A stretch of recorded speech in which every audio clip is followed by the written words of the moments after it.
She had just accepted a diamond engagement ring from her precious first love, so I did the only logical thing. I personally arranged the literal wedding of the century for them, complete with an absolutely mind-blowing parting gift. Sitting inside the upscale Western restaurant, Secretary Higgins handed me the divorce agreement. "Sir, the divorce agreement from the safe has been brought over. Ah, our glorious 5th wedding anniversary." Right there in the Western restaurant, my secretary handed me the papers. 5 years ago, on the exact day CEO Seraphina and I got our marriage license, she supposedly loved me deeply. She had prepared this divorce agreement way in advance, signed her name beautifully, and tossed it right into the safe.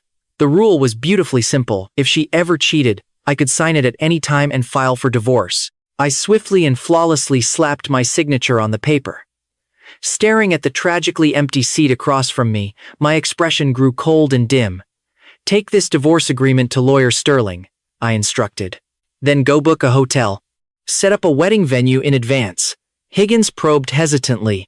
"Whose names should be written for the bride and groom?" "Write Seraphina and Lachlan," I replied, completely deadpan. My secretary fell into a stunned silence for a few agonizing seconds. Lachlan was CEO Seraphina's totally unforgettable first love. Her voice trembled as she continued to ask, "Sir, how many days from now should the wedding be held?"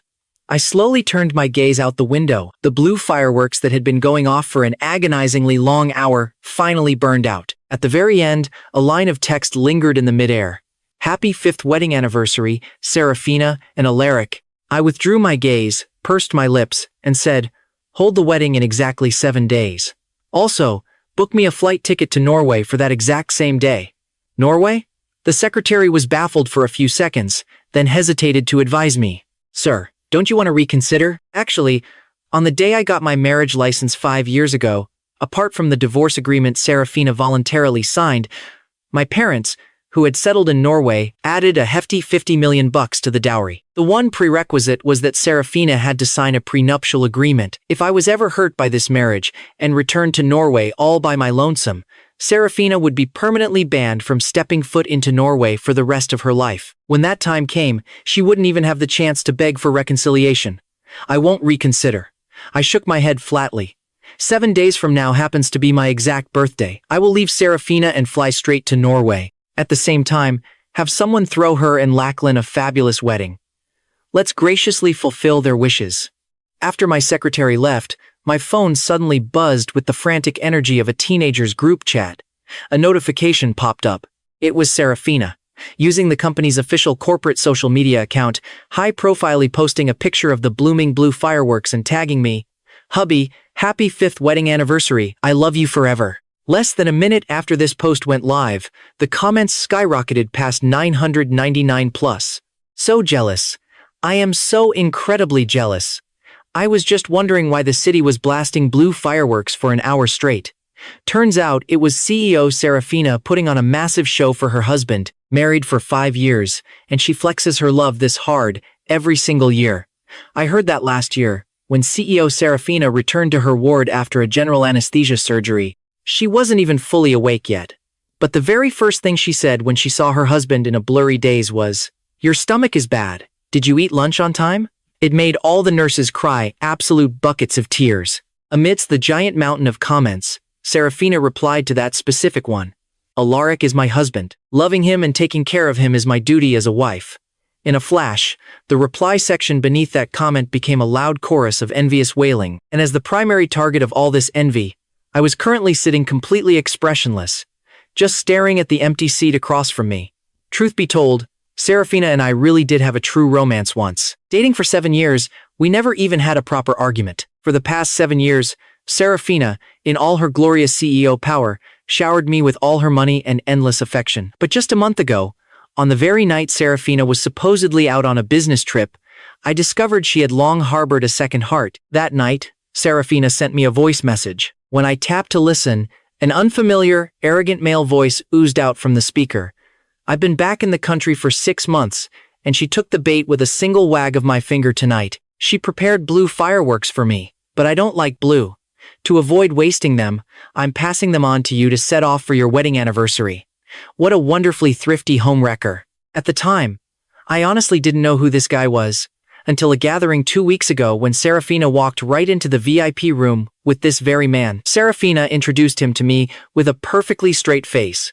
This is my distant relative, cousin Lachlan. Lachlan's impeccably groomed, handsome face wore a hearty smile as he greeted me. I've been back for over 6 months. I finally get to meet my cousin-in-law. The man's magnetic, painfully familiar voice made my brain instantly short-circuit into a blank screen. Later that night, I couldn't stand being there anymore and left early. Seraphina didn't come home until midnight. Fast forward to today, our glorious 5th wedding anniversary. I arrived at the Western restaurant first. 5 minutes later, I received a phone call from Seraphina. She said she was preparing a big surprise for me and couldn't make it to our candlelight dinner, telling me to just watch the fireworks all by myself. After saying that, she just hung up. 2 minutes later, I received a photo from her on a messaging app. Opening it, I saw her enjoying a romantic candlelight dinner with Lachlan. Beautiful flowers, expensive red wine, absolute romance. So, this grand declaration of love on social media, she probably posted it while lounging comfortably in Lachlan's arms, right? I completely ignored Seraphina's long-distance, high-profile display of affection. I grabbed my bag, got up, and went straight home. After returning to the master bedroom, I asked our maid for a pair of sharp scissors. I took out the custom-made men's couple shirt I owned and snipped it into a pile of tragic fabric shreds. Next, I took our official marriage certificate and cut it right into confetti. I packed all this lovely garbage into a gift box and wrote on top, "Second marriage gift." Just as I finished my little arts and crafts project, I turned around and bumped right into the returning Seraphina. The woman's beautiful face was gentle as she took my hand to lead me downstairs. "Hubby, I prepared a huge surprise for you.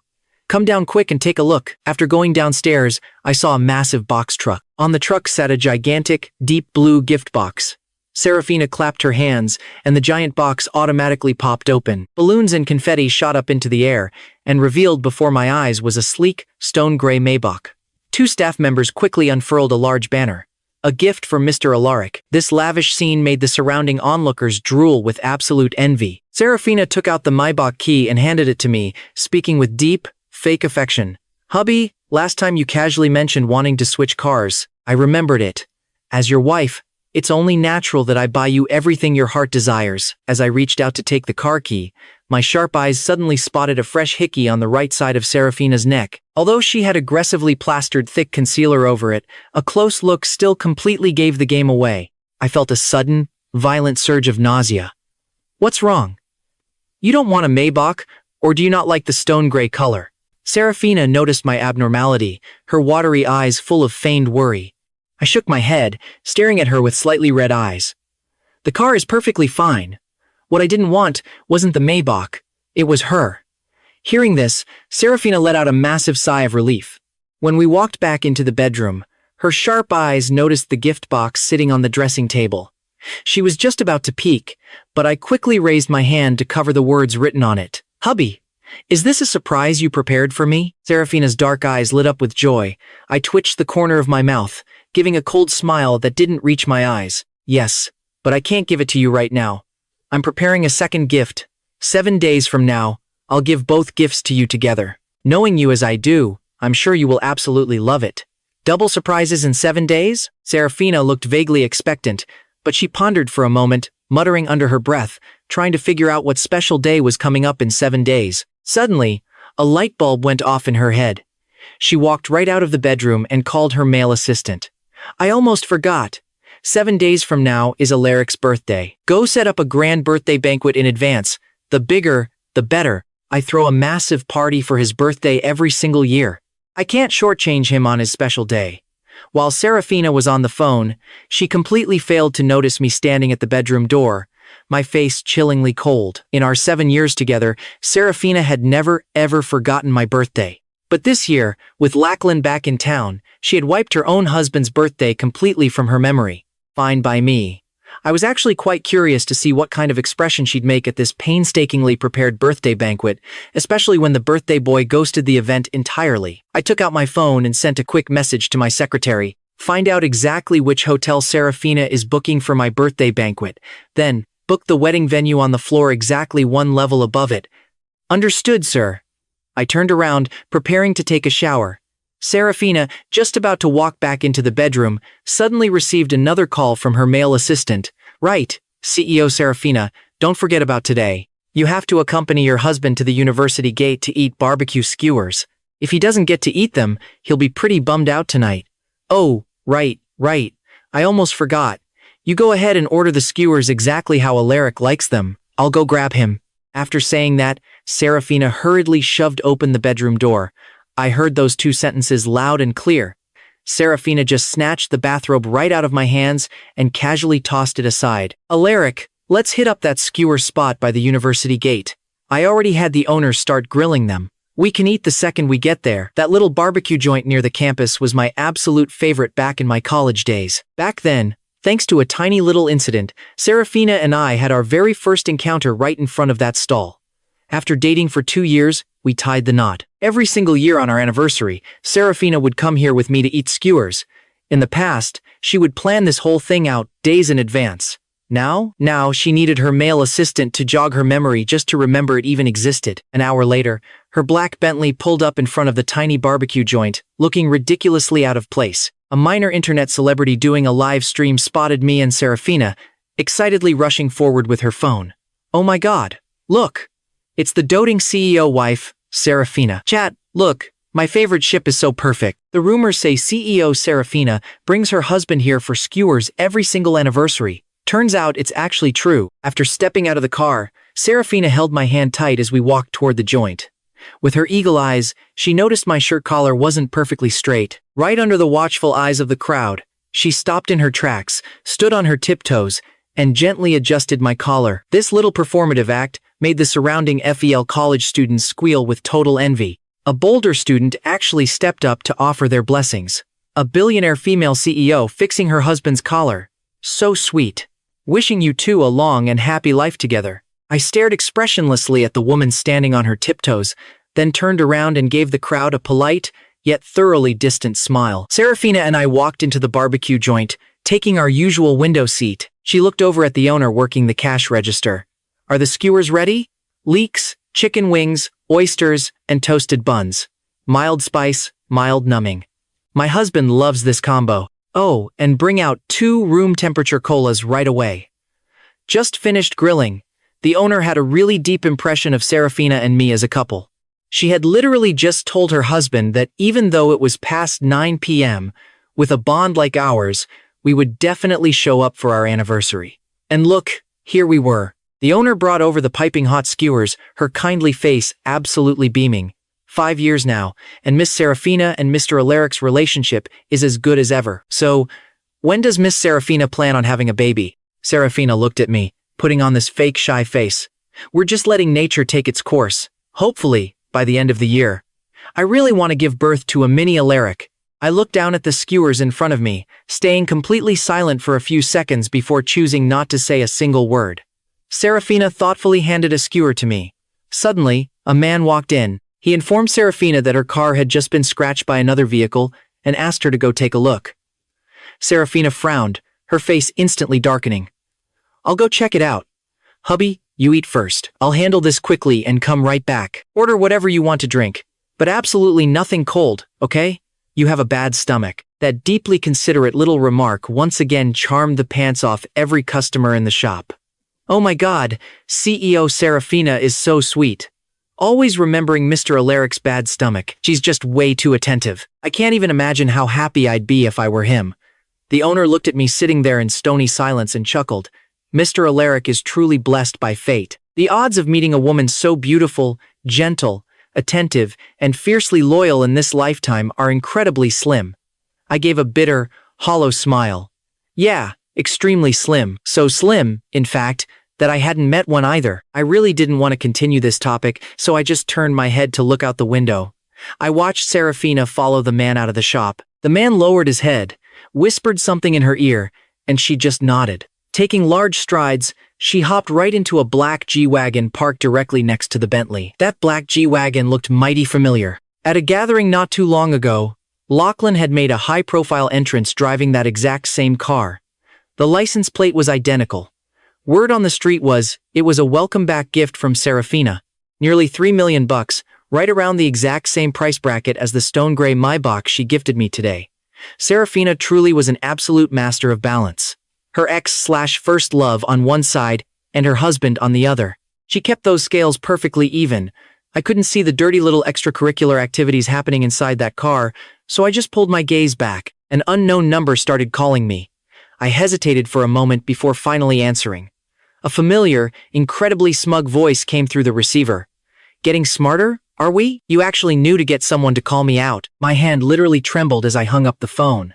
Looking at the plate of skewers right in front of me, I suddenly felt a massive wave of revulsion. Just pure, unadulterated disgust. It felt as if something was violently yanking at my heart, making me panic. I felt dizzy, sick, and completely miserable. Gripping my chopsticks, I viciously mashed the leeks on the plate into an unrecognizable green paste. Half an hour later, Seraphina confidently strutted back in. She looked at the barely touched skewers in front of me, her gaze eventually landing on my pale, handsome face. Her heart allegedly gave a violent squeeze.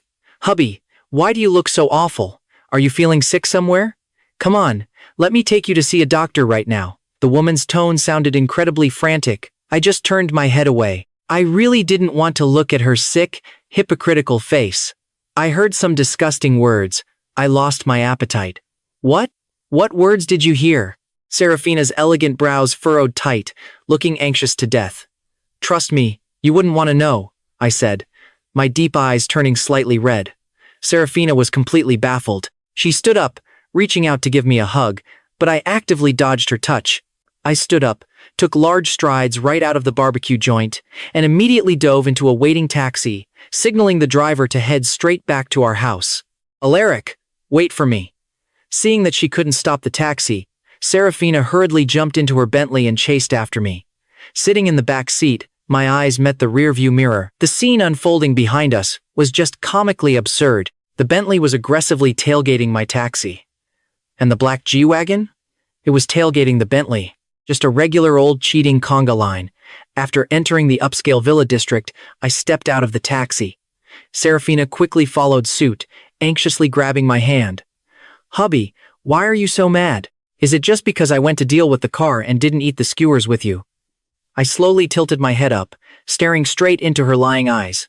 The woman's pretty face was full of worry and self-blame, but it lacked even a single ounce of actual fear. Seraphina let out a very dramatic sigh.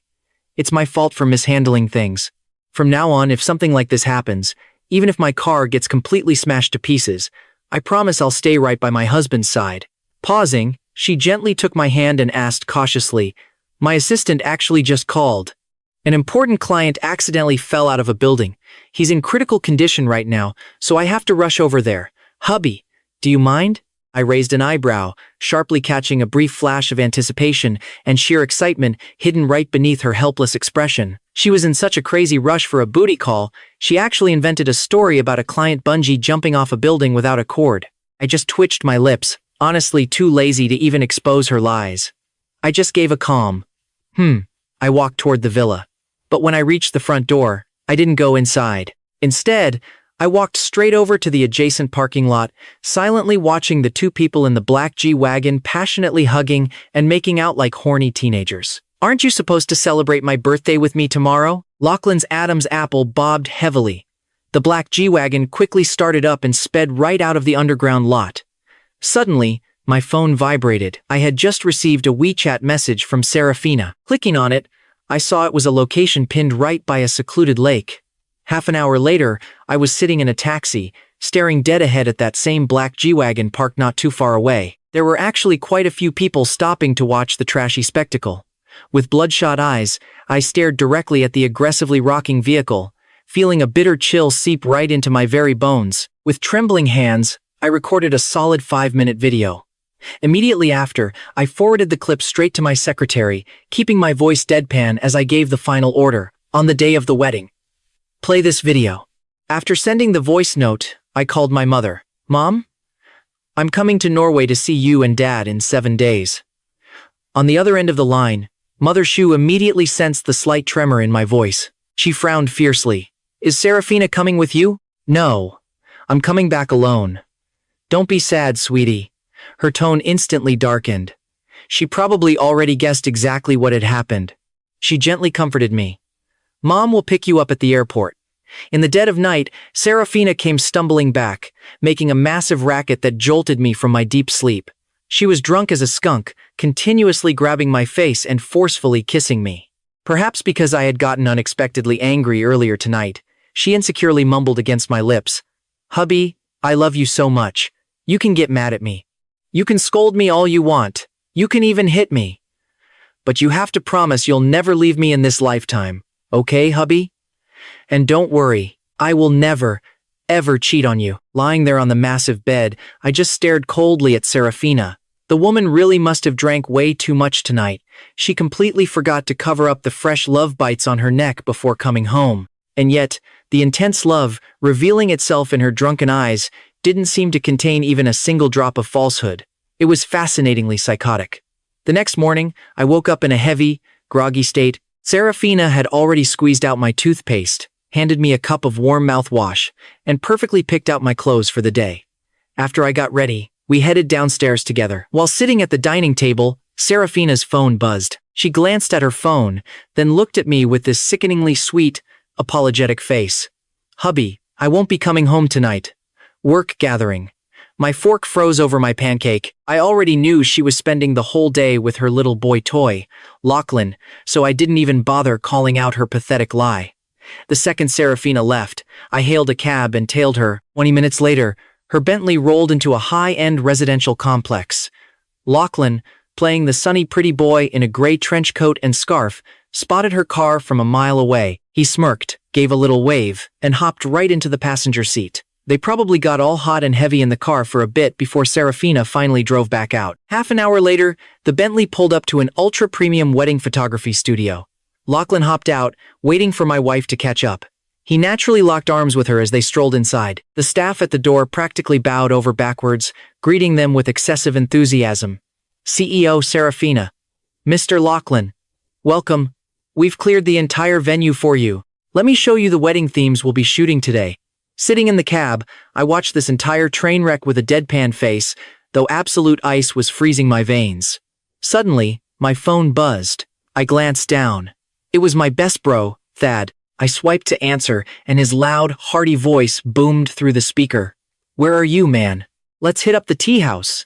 I just straight up dropped him the coordinates to the wedding studio. On the other end, Thad froze for a second, then let out a loud groan. "Bro, you and Seraphina have been married for 5 years, and now you're renewing your vows with a whole new photo shoot? Fine, flex your perfect marriage, you sickeningly sweet couple. Go ahead, torture us single dogs." I spaced out for a second, a bitter taste in my mouth. "Thad. She's not taking wedding photos with me." Thad went dead silent before it hit him. "Wait, she's taking them with another guy? Seraphina is cheating on you. Hold on, I'll be there. Guns blazing in 20 minutes.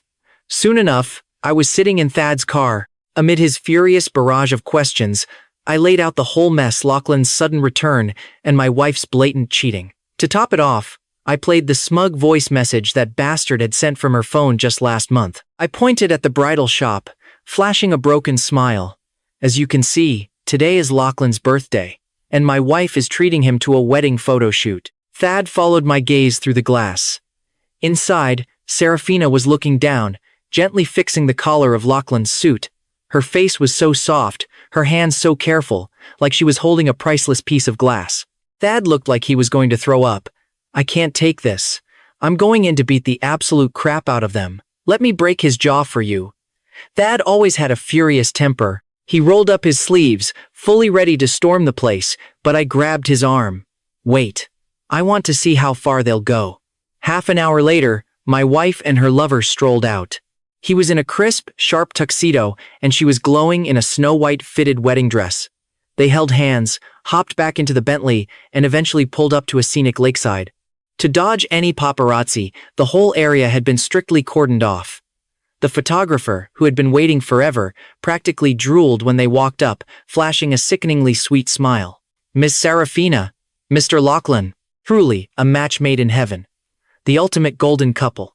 You are absolutely the most gorgeous pair I have ever shot." Lachlan clung to Seraphina's arm and giggled like a shy schoolgirl. "Well, that's because I just have a great eye for women. My wife is an absolute stunner. Over the next 30 minutes, those two paraded through 3 different outfits. You'd think they were shooting the cover of Vogue.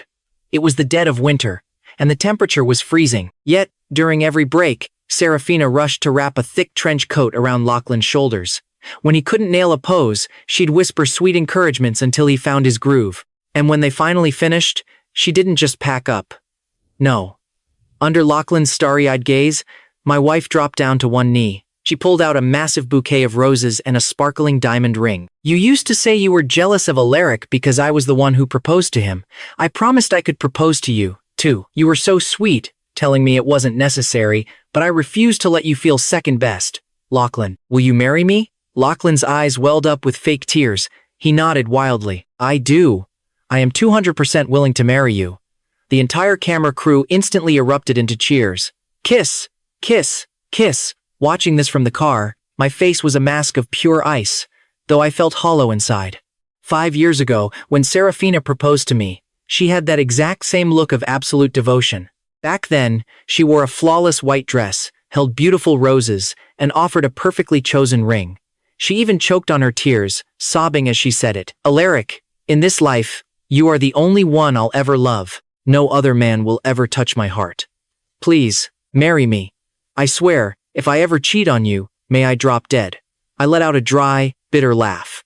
And as I kept laughing, the tears finally started to fall. It was all a lie. The vows were garbage. A loyal heart can turn rotten without a single warning. Thad looked at me, his eyes full of pity, and muttered, They're moving. Are we still tailing them? Follow them. I lowered my gaze, staring blankly out the window. I really wanted to see how deep this rabbit hole went. An hour later, her Bentley pulled up to a high-end Western restaurant right in the heart of downtown, where window seats cost an arm and a leg. It wasn't dinner rush yet, so the place was mostly empty. Every table was boxed in by tall folding screens. Clearly, my wife was going out of her way to keep this little affair completely off the radar. Watching them walk in, I quickly ducked into a shop next door, bought a completely different outfit, slapped on a mask and a baseball cap, and slipped inside. Thad had already greased the host's palms with heavy cash, securing the booth directly behind theirs. Right as the lovebirds sat down, a waiter guided an older couple straight over to Seraphina's table. The couple looked to be in their 50s, dressed like completely average folks. But one hard look at the older guy's face, and you could see he looked exactly like an older Lachlan. Dude, don't tell me she's meeting his parents, Thad whispered in horror. Without a word, I pulled out my phone, lining up the perfect shot through a tiny gap in the folding screen. I fired off a burst of photos. My timing was absolutely flawless. I caught the exact second my wife slid a sleek, limitless black card into Lachlan's mother's hands. This cheating scumbag is pretty damn generous with her cash, huh? Thad growled under his breath. I blinked back the moisture in my eyes and slowly pocketed my phone. Let's go. I don't want to breathe the same air as them for another second. We headed down to the street. Thad insisted on driving me home, but I shook my head. Bro, my mind is spinning. I just need to walk. I need some quiet. Thad didn't force it, just made me promise to stay safe. After he drove off, I wandered the streets alone. It had dropped way below freezing out there. I only had a thin jacket on, but the bitter wind was a joke compared to the absolute ice in my chest. I trudged forward like a zombie for God knows how long until my phone buzzed. It was a text, but not from Seraphina. I opened it. 3 high-def wedding photos mocked me from the screen. One was my wife, leaning against Lachlan like a fragile, lovesick little bird. They were disgustingly intimate. The next was the two of them locked in a passionate kiss. The final shot was Seraphina on one knee holding up the flowers, while Lachlan stared at the camera with this smug, arrogant smirk. The caption read, "Today we shot our wedding photos, and she publicly proposed to me. I was so moved. She even begged to meet my parents." Aside from signing the actual papers, we did every single wedding tradition. Who says sharing a wife is a bad thing? I'm cool with it. It just depends on whether you can swallow it, old man. Either way, I'm totally winning here. I stared at the brazen, trashy text and didn't type a single word back. Instead, I forwarded the 3 wedding photos straight to her secretary. Next, I sent over the sneaky photos I took of their cozy little family dinner. Finally, I took a crisp screenshot of his entire scumbag chat history and fired that off, too. I was going to broadcast every single one of these on the big screen at our upcoming anniversary banquet. Done with my setup, I shoved the phone into my pocket. I kept walking like a ghost, completely blind to the out-of-control black sedan screaming right toward me. Crash! I couldn't even react before I was launched 10 feet into the air. A long, dark eternity later, my eyes fluttered open. The harsh sting of bleach and rubbing alcohol assaulted my nose. My vision focused on a blindingly white hospital ceiling. The second I stirred, Seraphina threw herself at my bedside, her dark eyes overflowing with fake panic and trauma. Alaric, you're awake. Baby, does it hurt anywhere? My gaze slowly dragged over to her face. Her eyes were bloodshot, staring at me with such agonizing heartbreak, like she wished she had taken the hit for me. All I felt was pure, violent nausea. Those disgusting wedding photos flashed in my brain, making my stomach flip. Seraphina. Oh, Seraphina. Which version of you is the real one? Why won't you talk to me? Where does it hurt? I'm calling the doctor. She scrambled frantically to stand, but my bruised hand clamped down on her wrist. My throat was like sandpaper as I croaked out, "Why are you even here?" Seraphina froze. The truth was, when the hospital called her, she had still been happily playing daughter-in-law at dinner with Lachlan's parents. Terror had gripped her, or so she claimed, abandoning Lachlan's family to rush over to my side. "Thank God, nothing fatal happened to you, baby," she panted. "I was having dinner with a client tonight, chasing this huge contract. The hospital notified me you were in an accident, so I rushed right over." My eyes narrowed slightly as I stared dead at her. "Just came from the client, huh?" "Yeah, Seraphina," I sighed. "I am just so tired." Seraphina pinched the bridge of her nose, acting exhausted. I slowly closed my eyes, deciding to just stop talking entirely. She sat beside my hospital bed to keep me company, but not long after, her phone rang. She decisively hung up, but the caller persistently called back. Seraphina quickly muted the phone and started typing a message with her head down. A minute later, her expression shifted from annoyed to pure excitement. She made up some flimsy excuse and hurriedly left the room. Shortly after Seraphina bailed on me, my buddy Thod came to see me. Only, his face looked absolutely terrible. "Dude, guess who I ran into on my way up here?" he asked. Seeing Thod so worked up, I sat up halfway. Thinking for a few seconds, I guessed, "Seraphina?" Thod curled his lip, his face completely full of disgust. "The third floor of this hospital is the maternity department," Thad explained. I took the elevator up. The moment the doors opened, I saw Seraphina and Lachlan. I felt something was seriously off, so I followed them out of the elevator. Man, I saw Lachlan holding Seraphina's pregnancy test report. He was smiling so hard his face was about to split, telling her she was going to be a mother. I froze completely. I lowered my eyes thoughtfully, my face not showing a single shred of unhappiness. "Seraphina is pregnant?" Thad felt I was acting completely abnormal, but he couldn't quite put his finger on why. He leaned in and felt my forehead. "Bro, you are not mad? Wait. You don't have a fever cooking your brain, do you?" I offered a faint smile, my pale lips parting. "You don't know this, Thad, but Seraphina has physical issues. The doctor said she absolutely cannot have kids. 3 years ago, we tried for a baby for a whole year. Seraphina never got pregnant. I thought it was my problem, so I booked a hospital checkup. Seraphina, worried about my mental stress, went with me. But when the results came out, Seraphina was the one who was infertile. I didn't sleep a single wink that night, convincing myself to accept a life without any children. As long as Seraphina loved me, it was perfectly fine. I was even worried the truth would destroy her self-esteem and affect her career. So, I secretly asked Dr. Vance to help hide the diagnosis. I told everyone it was my body that needed conditioning before she could ever conceive. And now, Seraphina was apparently thrilled to be a mother. My 3 years of careful concealment looked exceptionally stupid right about now. Holy crap, mother of all plot twists. Thod yelled, finding this way too exciting. He almost jumped out of his skin. He rubbed his hands together, raising a wicked eyebrow. "I have a brilliant idea. Alaric, you are moving to Norway in 5 days. We just pretend we know absolutely nothing.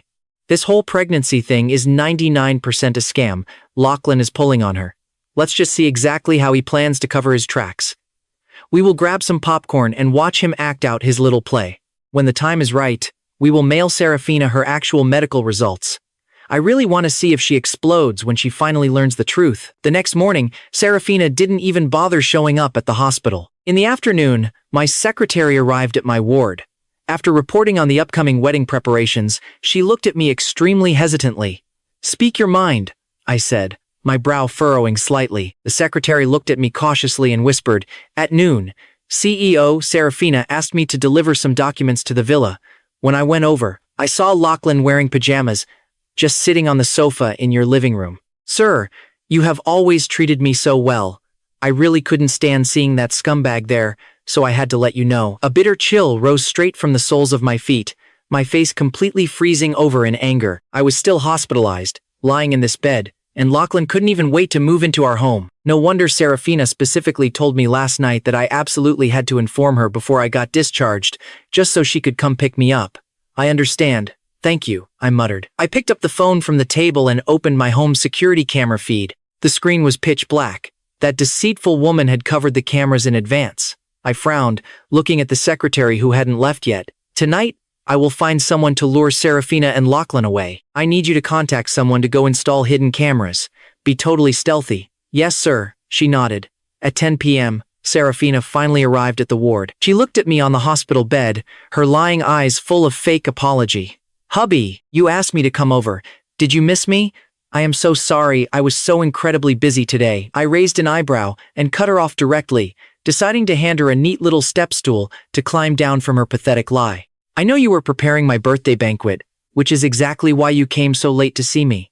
Seraphina froze for a second, then smiled brightly and intertwined her fingers with mine. "My wonderful husband knows me best." I stared dead at her, casually following her lead. "Yes, I definitely know you.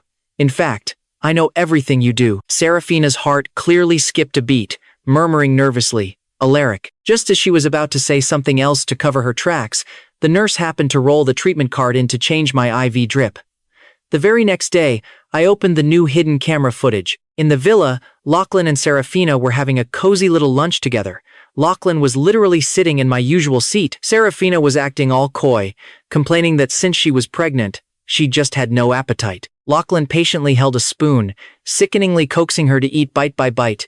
"Be good now, nourish your body, and give birth to our beautiful baby." Seraphina's pink lips curled up into a smile, looking like a picture of absolute bliss. "Makes me sick." After eating, Lachlan headed upstairs. Seraphina immediately called the maids over and gave strict orders. "Lachlan doesn't have an official title here, so it is completely normal if his temper is a bit bad. You all need to be very accommodating to him. Also, about him moving in here while Alaric is gone. Absolutely no one is allowed to tell my husband when he comes back." "Yes, madam," the maids replied. I calmly watched the disgusting footage. Shifting my cold gaze, I immediately instructed my secretary to prepare the wedding invitations. I told her I would compile the final guest list today. The next day arrived. Only 3 days left until my departure. Early in the morning, Seraphina brought some fresh pork rib soup to visit me. "I had the auntie specially make this just for you. It's your absolute favorite lotus root and yam pork rib soup. Please, try it." I didn't refuse her, eating it slowly in small, deliberate bites. After Seraphina finally left the hospital, about half an hour passed. I pulled out my phone and opened the security footage once again. Back in my living room, Lachlan was accompanying Seraphina to watch some cheesy prenatal education videos. He gently touched her flat stomach, his face practically overflowing with fake fatherly love. "Wife, your big eyes are so beautiful. The baby's eyes just have to look like yours." Seraphina smiled sweetly. "Your facial bone structure is so nice, babe. The baby's face shape can definitely take after you." Later that evening, my lawyer Sterling arrived at the ward. "Sir, the divorce agreement between you and CEO Seraphina is now legally effective," he announced. "Thank you, Sterling," I replied. I looked down at the finalized divorce paper, then turned to the secretary standing nearby.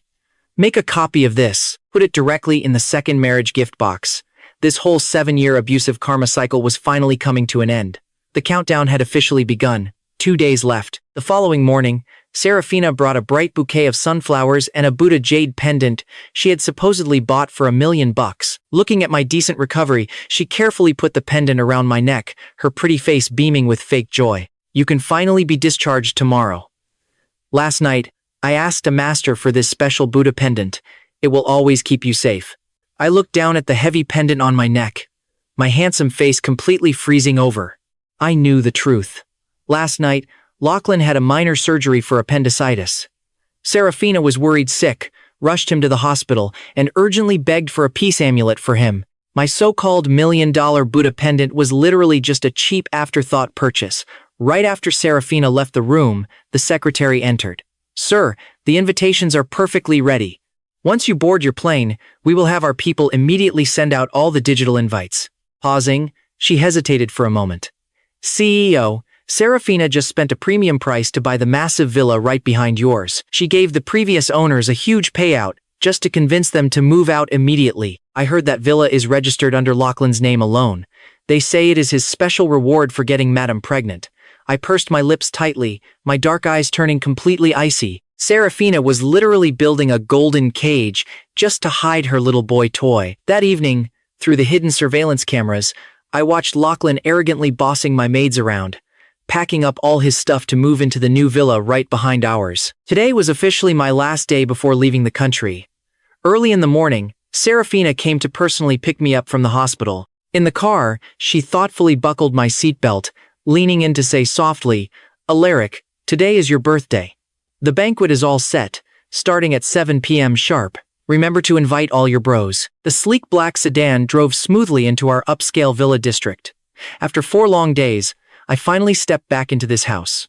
Surprisingly, everything looked exactly as it did the day I was hospitalized. Not a single trace of Lachlan remained anywhere.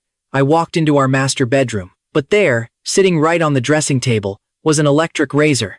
I glanced at it casually. It was a high-end designer brand costing nearly 10 grand. This deliberately left-behind razor was way less of a careless mistake and much more of a pathetic declaration of his territory. I didn't stay in the bedroom for long before the maid called me downstairs to eat. At the dining table, Seraphina lovingly peeled shrimp and fed them to me by hand. She was acting so intimate, gentle, and considerate, exactly like how Lachlan was feeding her just 2 days ago. I chewed my food slowly. Looking deep into Seraphina's gentle, lying eyes, I suddenly asked, "Hey, if one day you dreamt that I left you forever, would you be sad?" Seraphina's hand froze completely mid-peel. Her expression tightened with fake panic as she tightly grabbed my hand. "Alaric, I wouldn't just be sad. I would literally go crazy. Please, never leave me." I pursed my lips, just about to speak, when her phone on the table suddenly buzzed loudly. I casually glanced over at the bright screen. It was a frantic text message from Lachlan. "The surgery wound is bleeding. It hurts so much. Am I dying?" Genuine, unfiltered panic instantly flashed across Seraphina's watery eyes. Seraphina jumped up in a panic. "Alaric, the birthday venue is a mess. I've got to fix it right now. I'll pick you up for your party later." She turned to run, but I grabbed her wrist. I gave her a calm, chilling smile. "Goodbye, Seraphina." She froze, spinning around. Seeing my dead-eyed stare, a sudden shudder violently ripped right through her body. My eyes used to shine only for her. Now? They were just a cold, barren wasteland. "Alaric, what are you, Buzz?" Her phone cut her off. She sprinted out the door without a second thought. Pathetic. I calmly walked into our master bedroom, swiped all my IDs and crucial documents, and chucked her precious Buddha pendant straight into the trash. Then, I dialed my secretary. Seraphina ran off to baby her little toy boy, Lachlan, I told her. "I'm heading straight to the airport. The second I board, initiate tonight's master plan." "Oh, and make sure to invite Lachlan to her little wedding surprise." "Yes, sir." 1 hour later, I strutted into the airport. Past security, I shot my folks a quick text about boarding in 30 minutes. Then, I pulled up Seraphina's chat. "I've prepped 2 massive surprises for you tonight. Hope you absolutely love them." She replied in a flash, "Hubby, I can't wait for your gifts. I'm still slammed with the venue setup. I need to micromanage everything so it's perfect. Wait right there for me to pick you up." I smirked, typing back, "No need. I'll head to the Geo Hotel myself." Spoiler alert, I wasn't going to show up at all. My supposed birthday bash was down on the 2nd floor of the Geo Hotel. The real show, the wedding venue, was up on the 3rd. Trapping Seraphina into waiting for me at the hotel was the only way my secretary could blast out those wedding invitations and let the 3rd floor ceremony kick off without a hitch. Exactly 30 minutes later, the overhead intercom finally called boarding for my one-way flight to Norway. I yanked out my SIM card and tossed it into the nearest trash can. "Have a nice life, Seraphina. Because you are never, ever seeing my face again." Cut to 6:30 p.m. Seraphina was pacing like a maniac at the hotel entrance. Our mutual friends were rolling in right on schedule, but her beloved hubby was nowhere to be found. Freaking out, she frantically whipped out her phone to call me. A cold, robotic voice instantly pierced her ear. "Sorry, the number you have dialed is powered off." Seraphina's brow slammed into a heavy frown. A sickening feeling of dread started bubbling up tight in her chest. Was I really so pissed off that I'd totally ghosted my own birthday party? Gripping her phone like a lifeline, Seraphina suddenly started flashing back to the messy events from earlier that afternoon. Right in the middle of our lunch, she got a whiny text that Lachlan's surgical wound was bleeding. She actually ditched me on the spot to rush him to the ER. At the hospital, the doc revealed Lachlan was just being a dramatic crybaby. He pulled an all-nighter and popped a stitch. The doctor told her to show the patient more tender care. But wait, today was supposed to be my birthday. Seraphina initially planned to just pat Lachlan's head and run right back to me. But in the hospital ward, that loser clung to her like a leech. He pressed his hand against her pregnant belly, faking this sickeningly sweet, fatherly devotion. "I just want to spend time with our baby. Please, just sit here with me for a bit." Seraphina's face hardened as she tried to refuse. "No, today is Alaric's birthday. I have to be with him." But the second she turned to leave, Lachlan curled up into a pathetic little ball on the bed. He started screaming bloody murder about his wound hurting, wailing about just wanting to be near the baby. Predictably, Seraphina's weak heart completely melted, and she caved in. She wasted the entire afternoon playing nursemaid, completely abandoning her actual husband. It wasn't until minutes before my banquet started that she finally coaxed Lachlan into letting go, promising the bastard a special surprise tonight. But when Seraphina rushed back to the Geo Hotel, she realized I was completely off the grid. "Hubby, why the hell is your phone off?" she muttered, burning with mounting panic. She redialed frantically, but the robotic powered-off notification just kept mocking her again and again. Meanwhile, my secretary had been lurking nearby this whole time. Checking her watch, she grabbed a sleek box boldly labeled second marriage gift and marched straight over to my cheating wife. "CEO Seraphina, Mr. Alaric has prepared 2 exclusive surprises for you tonight. Would you like to open this box now?" Seraphina snatched it eagerly. But just as she went to rip it open, she spotted the glaring label. Her face plummeted into an icy, dark scowl. "Why the hell does this say second marriage gift? Did you grab the wrong box, you idiot?" The secretary just calmly shook her head at the furious woman. "No, CEO Seraphina. I didn't make a mistake. This is exactly what Mr. Alaric instructed me to give you." Hearing that, an absolute rocket launch of dreadful panic exploded deep inside Seraphina's cheating heart. She violently shoved the box back at the secretary, stumbling 2 steps backward like the thing was a live grenade. Desperate, she speed-dialed our villa's butler to track me down. "Did Alaric leave the house yet? Escort him to the banquet this instant." Down on the villa's first floor, the butler stammered out a terrifying truth. "Madam, Sir packed his luggage and left 6 hours ago." Seraphina's heart practically shattered from the massive, blunt force shock. Her pupils shrunk to absolute pinpricks, her heart hammering wildly against her ribcage. "What did you just say? Where did he go with luggage? Why didn't you tell me immediately?" The butler's helpless, trembling voice leaked through the speaker. "Madam, before Sir left, he gathered us all. He gave a parting speech, thanking us for 5 years of loyal service, and even handed everyone a 5,000 yuan red envelope as a goodbye bonus. He strictly ordered us not to breathe a single word of his departure to you." Seraphina's brain throbbed with a blinding, agonizing pain. It genuinely felt like a bloody chunk of her heart was being ripped straight out of her chest. It was pure torture. She wanted to sprint back to our villa, but the damn birthday banquet chained her to the hotel. "Go to the master bedroom right now," she shrieked. "Check the left drawer of his bedside table. Check if his IDs are still there." The butler sprinted upstairs like his life depended on it, yanking open the drawer to frantically search. He reported back, his voice quivering with fear. "Madam, only your IDs are left. Sir's ID card, his passport, his driver's license, they're all completely gone. Also, right after you left at noon, Sir hired a crew to haul every single piece of his belongings out of the house. From what he told the crew, he plans to donate everything he owns to a local orphanage." Seraphina totally blanked out. Her brain short-circuited as the hand gripping her phone started shaking violently. A raw, terrifying flash of absolute horror sparked in her wide eyes. His IDs were missing? He donated his entire life's possessions? Was he actually using his own birthday as the perfect excuse to dump her and start a brand new life? No, that's impossible.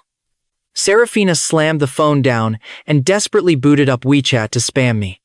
Hubby, didn't we promise to celebrate together today? Please stop being mad at me. Where are you? Let me come pick you up. Bam. The second she hit send, a harsh red exclamation mark slapped her in the face. I had completely blocked her. Staring blankly at the screen like a lost puppy, she stubbornly typed out one more pathetic text. Hubby. The merciless chat screen flashed again, harshly reminding her that she was dead to me. My secretary, who had been chilling nearby, enjoying the show, pushed the second marriage gift box forward once more. CEO Seraphina, Mr. Alaric made it very clear. Open the box. All your answers are waiting inside. Snapping out of her daze, Seraphina slowly turned her terrified gaze back to the mysterious package. Her mind was spiraling into absolute chaos. Moving like a numb zombie, she slowly pried off the lid. Boom! What smacked her right in the face were the brutally shredded, jagged pieces of our matching couple's shirts. The torn collar, resting dead center, still flaunted the word husband, the exact spot I had lovingly hand-stitched for her. Seraphina picked up the ruined collar with shaking fingers, her knees buckling so hard she nearly collapsed straight onto the lobby floor. This was the birthday gift Alaric left her? Impossible. Who is playing this sick, twisted prank? She gasped. He would never destroy their sacred couple's shirts. A flashback hit her. Exactly 1 year ago, on our 4th anniversary, I had proudly gifted her the matching female version. I had looked at her with such gentle, foolish love in my eyes, saying, Seraphina, in my heart, you are my one and only wife, and I am your devoted husband. I cherish every single day with you. But mark my words, if your heart ever strays, if you ever betray this marriage, I will personally destroy these symbols and walk out of your life forever. Remembering that vow, Seraphina stood paralyzed, looking like a hollow shell whose very soul had just been exorcised. He personally shredded the shirts. Oh God, does that mean he knows everything about me and Lachlan? Seeing her frozen in sheer panic, the secretary coldly chimed in again. CEO Seraphina, you might want to dig a little deeper. There's more underneath. Snapping back to reality, Seraphina frantically clawed at the fabric scraps, chucking them aside. Lying on the second layer of the hellish gift box was a pile of festive confetti. But wait, that wasn't just paper. It was the mutilated remains of our official marriage certificate. He had actually shredded their legal bond into absolute dust. With violently trembling hands, Seraphina actually tried to piece the shredded certificate back together like a maniac. But then, out of the corner of her eye, she spotted the ultimate finisher resting at the very bottom, a signed divorce agreement. She turned to stone. Snatching up the papers, she recognized my unmistakable handwriting. Looking up at the secretary with a hollow, broken voice, she choked out, He ordered you to pull this signed divorce agreement right out of my personal safe? The secretary just gave a crisp nod, laying down the brutal facts. Sir actually contacted Attorney Sterling a very long time ago. As of right now, this divorce agreement is 100% legally binding. That single sentence hit Seraphina like a fatal gunshot to the chest. Her petite body swayed wildly, practically tipping over. Dropping her head, she desperately stroked the cold divorce papers, muttering like a crazy person. No, impossible. This has to be a fake. Alaric is just playing a cruel joke on me. We were totally fine. Why would he just pack up and abandon me out of nowhere? The secretary casually stared at the cheating boss, who was currently inches away from a total mental breakdown. Pointing a finger toward the ceiling, she announced, CEO Seraphina. Mr. Alaric's second surprise is waiting for you up on the 3rd floor. I'll escort you up right now. Seraphina backed away, scowling fiercely as every instinct screamed at her to resist. Hell no, I'm not going up there, she shrieked, absolutely terrified of what kind of soul-crushing despair I had rigged up for her next. The secretary just lowered her eyes indifferently. Sir predicted you'd say that. He instructed me to pass along his exact words if you chickened out. This is the very last surprise he will ever give you in this lifetime. Whether you have the guts to face it or not is entirely up to you.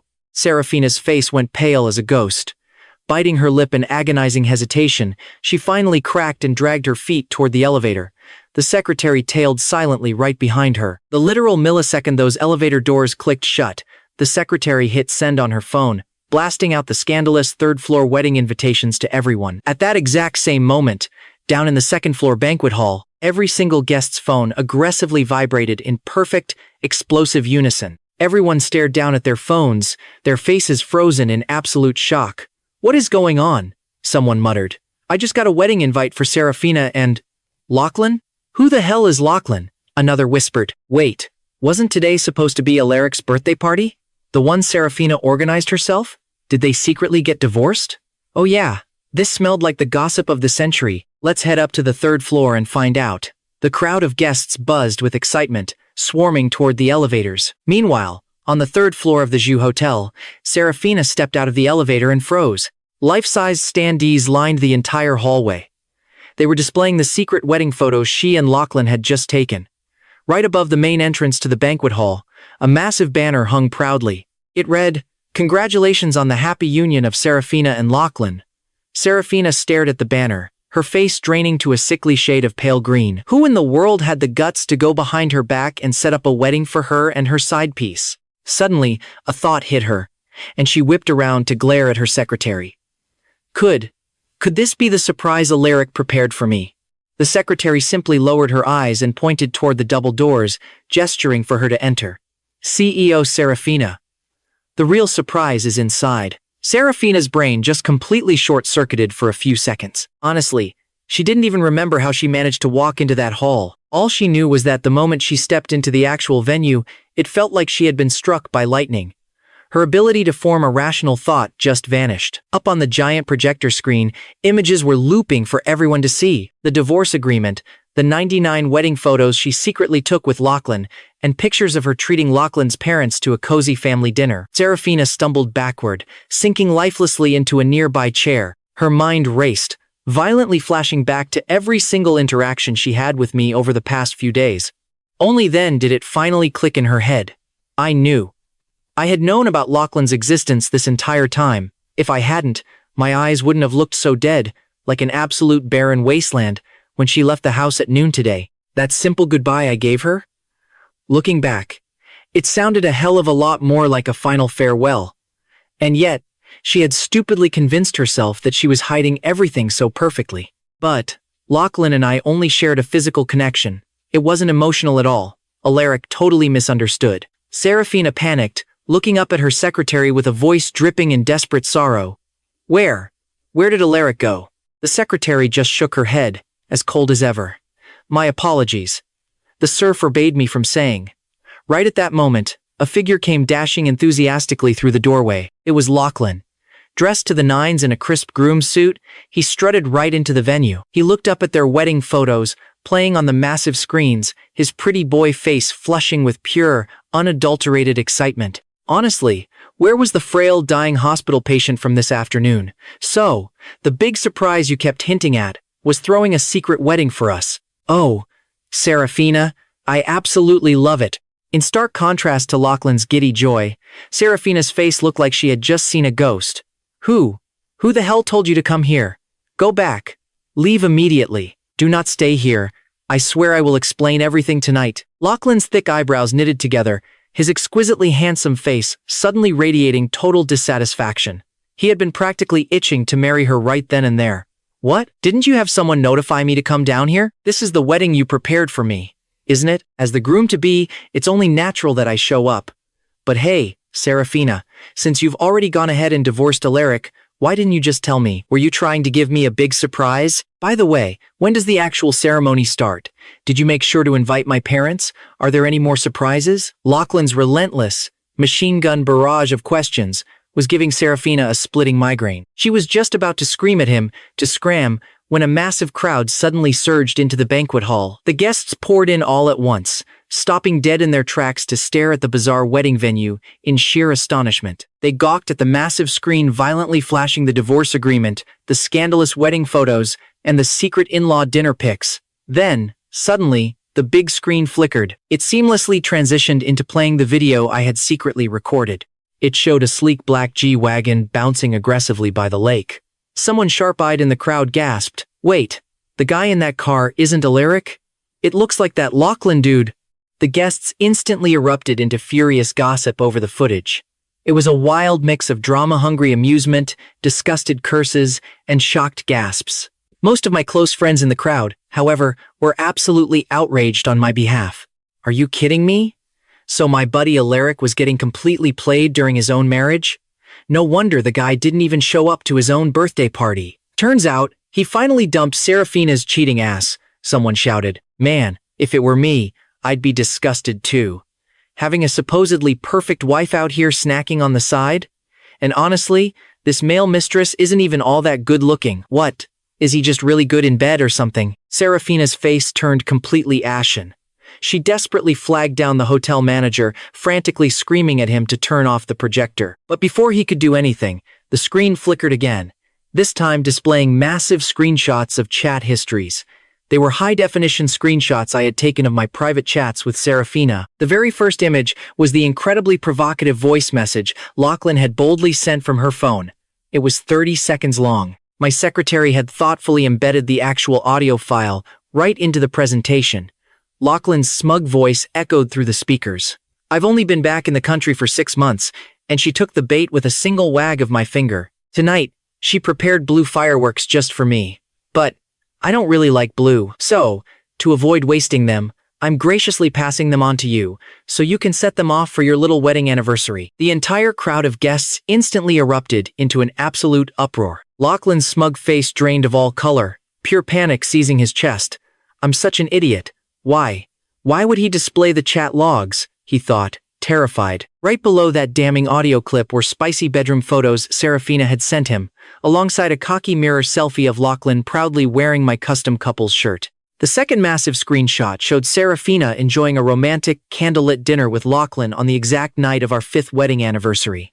The third slide was a screenshot of Seraphina sending the secluded lake location pin for their dirty little G-Wagon joyride. The fourth slide blasted the 3 secret wedding photos, accompanied by a message taunting me about having to share a wife. The guests started whispering furiously amongst themselves. Wait a minute. Why is Lachlan's voice coming directly from Seraphina's personal account? The sharp-eyed guy from earlier immediately hit the nail on the head. Oh, let's take a wild guess, people. Lachlan deliberately used Seraphina's phone to send all this trash to Alaric just to provoke him. That single sentence completely cleared up the crowd's confusion, instantly igniting their collective fury. Are male side pieces seriously this arrogant nowadays? Using the CEO's own phone to blatantly taunt her legal husband? Someone yelled. I can't take this. Even though I'm supposed to be Seraphina's friend, there is no way I can stomach this kind of disgusting behavior. Bro, I am seriously about to throw hands right now.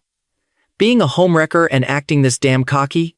Has this loser seriously never been punched in the face before? A large chunk of the guests were strictly Seraphina's friends, but in that moment, they completely joined my buddies, angrily pointing fingers and publicly roasting Lachlan to an absolute crisp. Standing in the center of it all, Seraphina finally understood exactly what had happened.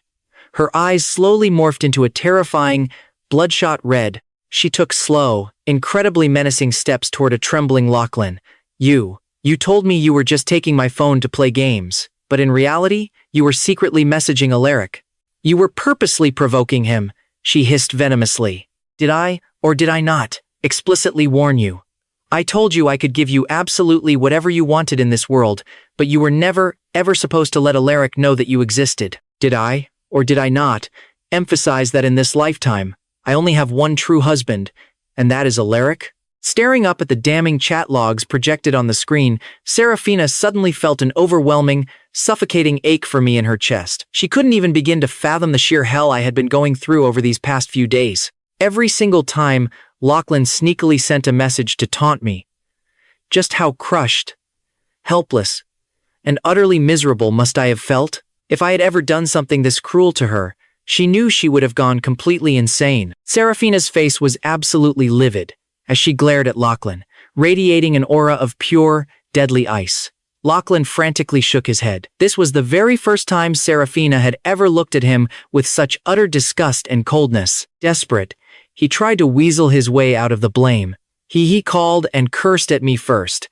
I just couldn't swallow the anger, okay? So I fought back. If he didn't curse at me first, why on earth would I ever go out of my way to provoke him? Seraphina's eyes were practically bleeding with rage.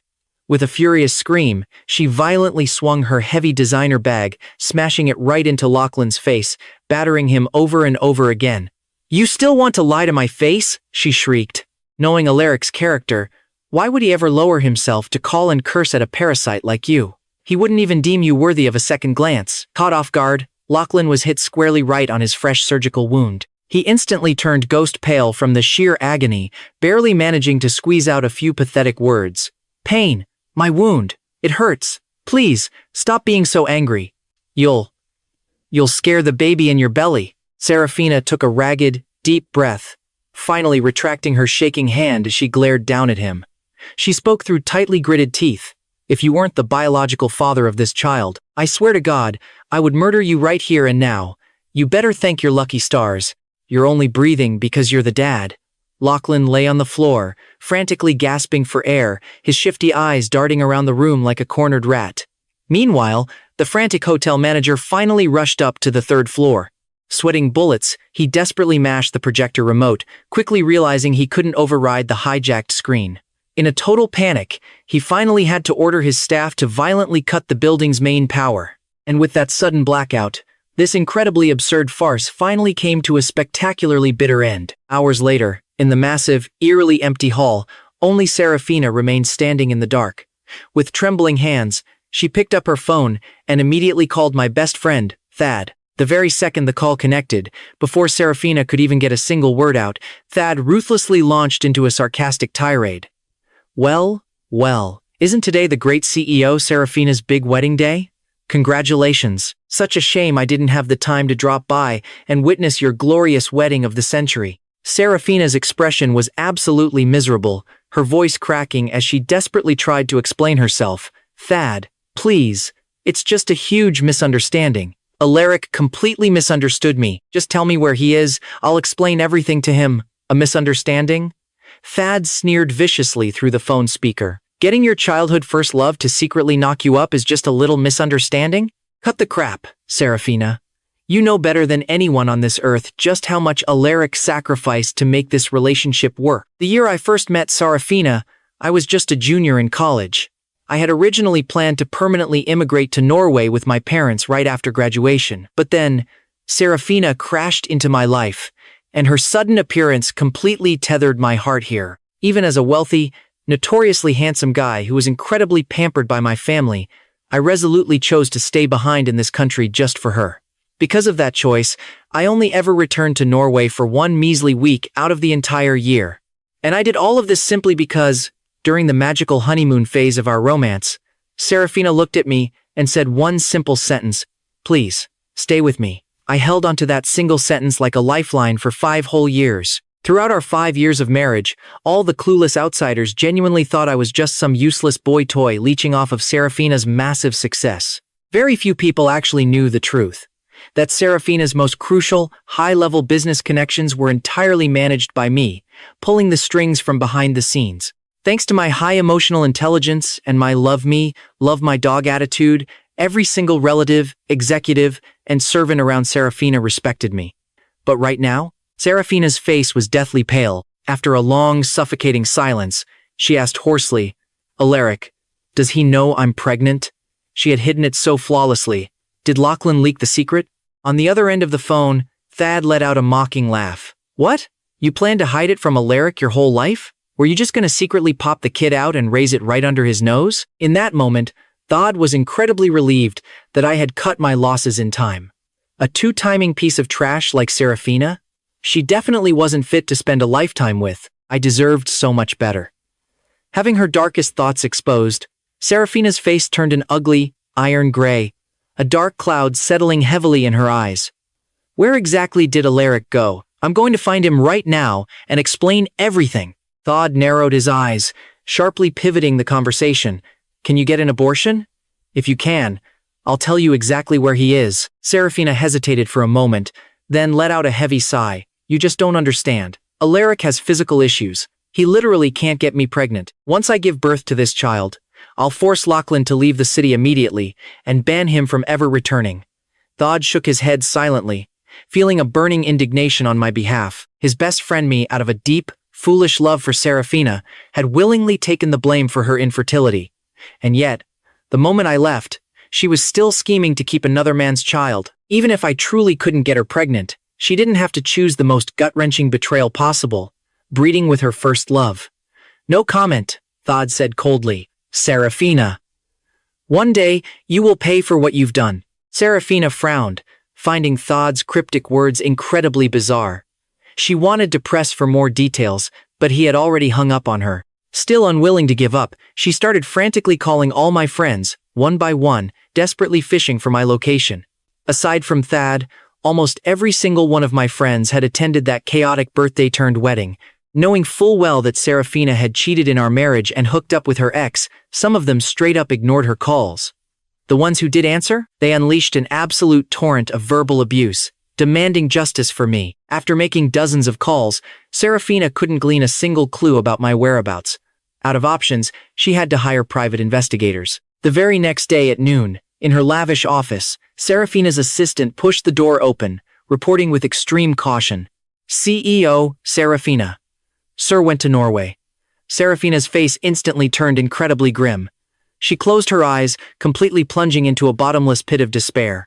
5 years ago, when we got our marriage license, my wildly wealthy parents made her sign an ironclad agreement. If I was ever hurt because of her and returned to Norway alone, she was banned from entering Norway for life. And if she dared to set foot there, all of her assets would automatically transfer directly to me. Seraphina remained dead silent for a long while before whispering hoarsely, "Book a flight to Norway. The sooner, the better." The assistant was stunned for a few seconds before advising softly, "CEO Seraphina. The moment you set foot in Norway, whether you reconcile with him or not, that agreement takes effect. You will be left with absolutely nothing. Are you sure you still want to go?" But Seraphina was desperate. Desperate to see me, to explain everything. She ordered the assistant to book the ticket and frantically rushed back to our villa. Just last night, she hadn't even dared to come home. Now, stepping back into this massive house, it was exactly as the butler had warned her. All my things were completely gone. She walked like a ghost into the master bedroom, slowly pulling open the bedside drawer. All my IDs? Gone. Seraphina's heart violently seized in her chest. Looking around the painfully empty bedroom, a colossal, suffocating wave of despair crashed right over her. She immediately ordered the maids to pack her bags, printing out old photos of us from her phone, blindly preparing to fly to Norway and win me back. But an hour later, just as she was about to leave for the airport, a frantic figure barged right in. It was Lachlan. He grabbed her in a tight bear hug, looking down at her with wild eyes. "You're going to Norway? What if you get too emotional and the baby has an accident?" Just 10 minutes ago, out in the villa's backyard, Lachlan had heard the devastating news. If Seraphina went to Norway, her massive fortune would automatically transfer to me. Lachlan was in a complete and utter panic. Seraphina looked utterly conflicted, her face tightening with anxiety. "I'll just go for a week and come right back." Lachlan shook his head hard, gritting his teeth. "Your body is already so weak. If you go all the way over there and end up fighting with Alaric, 9 times out of 10, you will miscarry. If you absolutely insist on leaving, then abort the baby first. As the father, I have that right." He was gambling everything on the fact that Seraphina desperately wanted this completely non-existent child. Seraphina hesitated, torn between her guilt and her unborn baby, and ultimately compromised. She came up with a middle ground solution. "Fine, I'll wait 2 months. Once the pregnancy is stable, I'll go to Norway to find him." Pausing, she glared ice-cold daggers at Lachlan. "And you'd better pray I give birth safely. Otherwise, I'll bury your entire family right along with it." A terrifying, chilling darkness swirled in the woman's eyes. Lachlan felt a violent jolt of pure fear. What if Seraphina found out she wasn't actually pregnant? That the medical report was nothing but a cheap forgery he cooked up with a bribed doctor? No. He forced himself to calm down. He had arranged everything perfectly. She wouldn't find out. Worst case scenario. He'd just have to work a lot harder in bed these next few weeks to make it a reality. Meanwhile, halfway across the world at the Norway airport, I dragged my heavy suitcase out and immediately spotted my parents waiting in the arrivals area. Seeing my pale, haggard appearance, Mother Shu secretly wiped away bitter tears of heartbreak. The proud, brilliant son she had poured her entire life into cultivating had endured a mere 5 years of marriage, only to turn into this exhausted, weather-beaten shell of a man. The bright light in my eyes was completely gone. Are all the matters back home finally settled? Last night, she and my dad had already caught wind of the absolute circus that went down in the city. Seraphina's sickening betrayal, the secret wedding photos with her ex, meeting his family behind my back. It was the juicy scandal of the year. Looking at my loving parents, I knew I couldn't hide a single thing. I choked out, "Mom, Dad, I'm so sorry." My parents were highly respected, elite figures in Norway. Now that I was dragging them into this ugly, public scandal, who knew how many upper-class snobs would laugh at them? But Mother Shu just hugged me fiercely, gently rubbing my head. "It is not your fault, sweetheart. Giving your absolute all in a marriage is nothing to be ashamed of. The only ones who should feel embarrassed and humiliated are the ones who cheat and betray." Father Shu, who had been stoically silent, nodded in full, unwavering agreement with his wife. "A woman like Seraphina? Divorcing her is a godsend blessing. Now that you're back home in Norway, your mother and I will take proper care of you. And hey, if you don't want to take over the family company right now, then don't. The fortune your mother and I built is more than enough to keep you living like a king for several lifetimes." Mother Shu held my trembling hand tight, terrified I might do something drastic. She advised gently, "Son, a divorce is no big deal. As our beloved child, you will always have the capital to make mistakes and start completely over." Mother Shu was a legendary iron lady in the ruthless business world, and marrying my dad was a true union of titans. But when it came to their one and only child, the two elders naturally spoiled me right to the core. My dark, exhausted eyes burned red with fresh tears. My heart, which had been frozen solid for so long, finally felt a rushing wave of genuine warmth. No matter what happened out there, my parents were always my ultimate, untouchable sanctuary. "Mom, Dad, I plan to take some advanced courses first. When I'm truly capable enough, I'll take over the company." For the past 7 agonizing years, I had drowned myself in a toxic love and couldn't break free. But moving forward, I was shifting my entire focus to building my empire and spending precious time with the two of them. Meanwhile, back in the city, Seraphina had promised Lachlan she would wait 2 months for the fetus to stabilize before flying to Norway. But recently, she was visibly, coldly distancing herself from him. Lachlan begged her to get dinner. She flat out refused, claiming she was swamped with work. Lachlan cried that his old surgical wound was hurting. Seraphina just coldly dispatched a random doctor to his house. Lachlan whined that he missed her so much he literally couldn't eat. Seraphina bluntly replied that skipping a couple of meals wouldn't kill him. She even went as far as forcing Lachlan to sign a brutal agreement. The terms, after she gave birth, she'd pay him off with a massive lump sum of cash. But the catch was that Lachlan could never, ever lay eyes on the child again and would be permanently banned from entering the city. Staring down at that ruthless agreement, Lachlan completely broke down. "On what grounds? This is our child. You can't just ban me from seeing my own flesh and blood." Seraphina's face was a stony, iron gray. She protectively touched her flat stomach, a dangerous flash of impatience in her eyes. "You should be on your knees grateful that you're even the biological father." After ruthlessly forcing him to sign it, she began a new routine, posting daily, handwritten letters on social media, publicly expressing her gut-wrenching regret, and begging for my forgiveness. To prove her so-called sincerity, she even recorded herself crying while writing them and posted the videos online. Too bad the netizens weren't buying a single second of her act. The scandalous news of Seraphina sneaking around with her trashy side piece to take secret wedding photos had already blown up the entire internet. Her comment sections instantly maxed out at 999 plus, heavily flooded with absolutely relentless roasting. "Belated affection is cheaper than dirt. Alaric, do not look back. Alaric's army will always support you. Down with cheating scumbags and male mistresses. Return purity to marriage." But Seraphina stubbornly ignored the vicious comments. Like desperate clockwork, she handwrote a letter every single day. Sometimes, it was a tear-stained letter of deep self-reflection. Sometimes, she was wistfully reminiscing about our past, and other times she was practically begging on her knees for my forgiveness. A whole month dragged by, and some easily swayed netizens actually started feeling touched by her crazy persistence, showing alarming signs of switching sides. But on the other hand, Lachlan was getting more and more frantic by the second. Lately, Seraphina was visiting him less and less.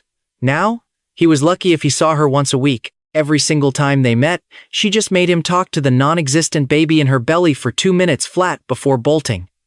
Seraphina was treating him like nothing more than a biological sperm donor. With only a month left before her big move to Norway, time was ticking.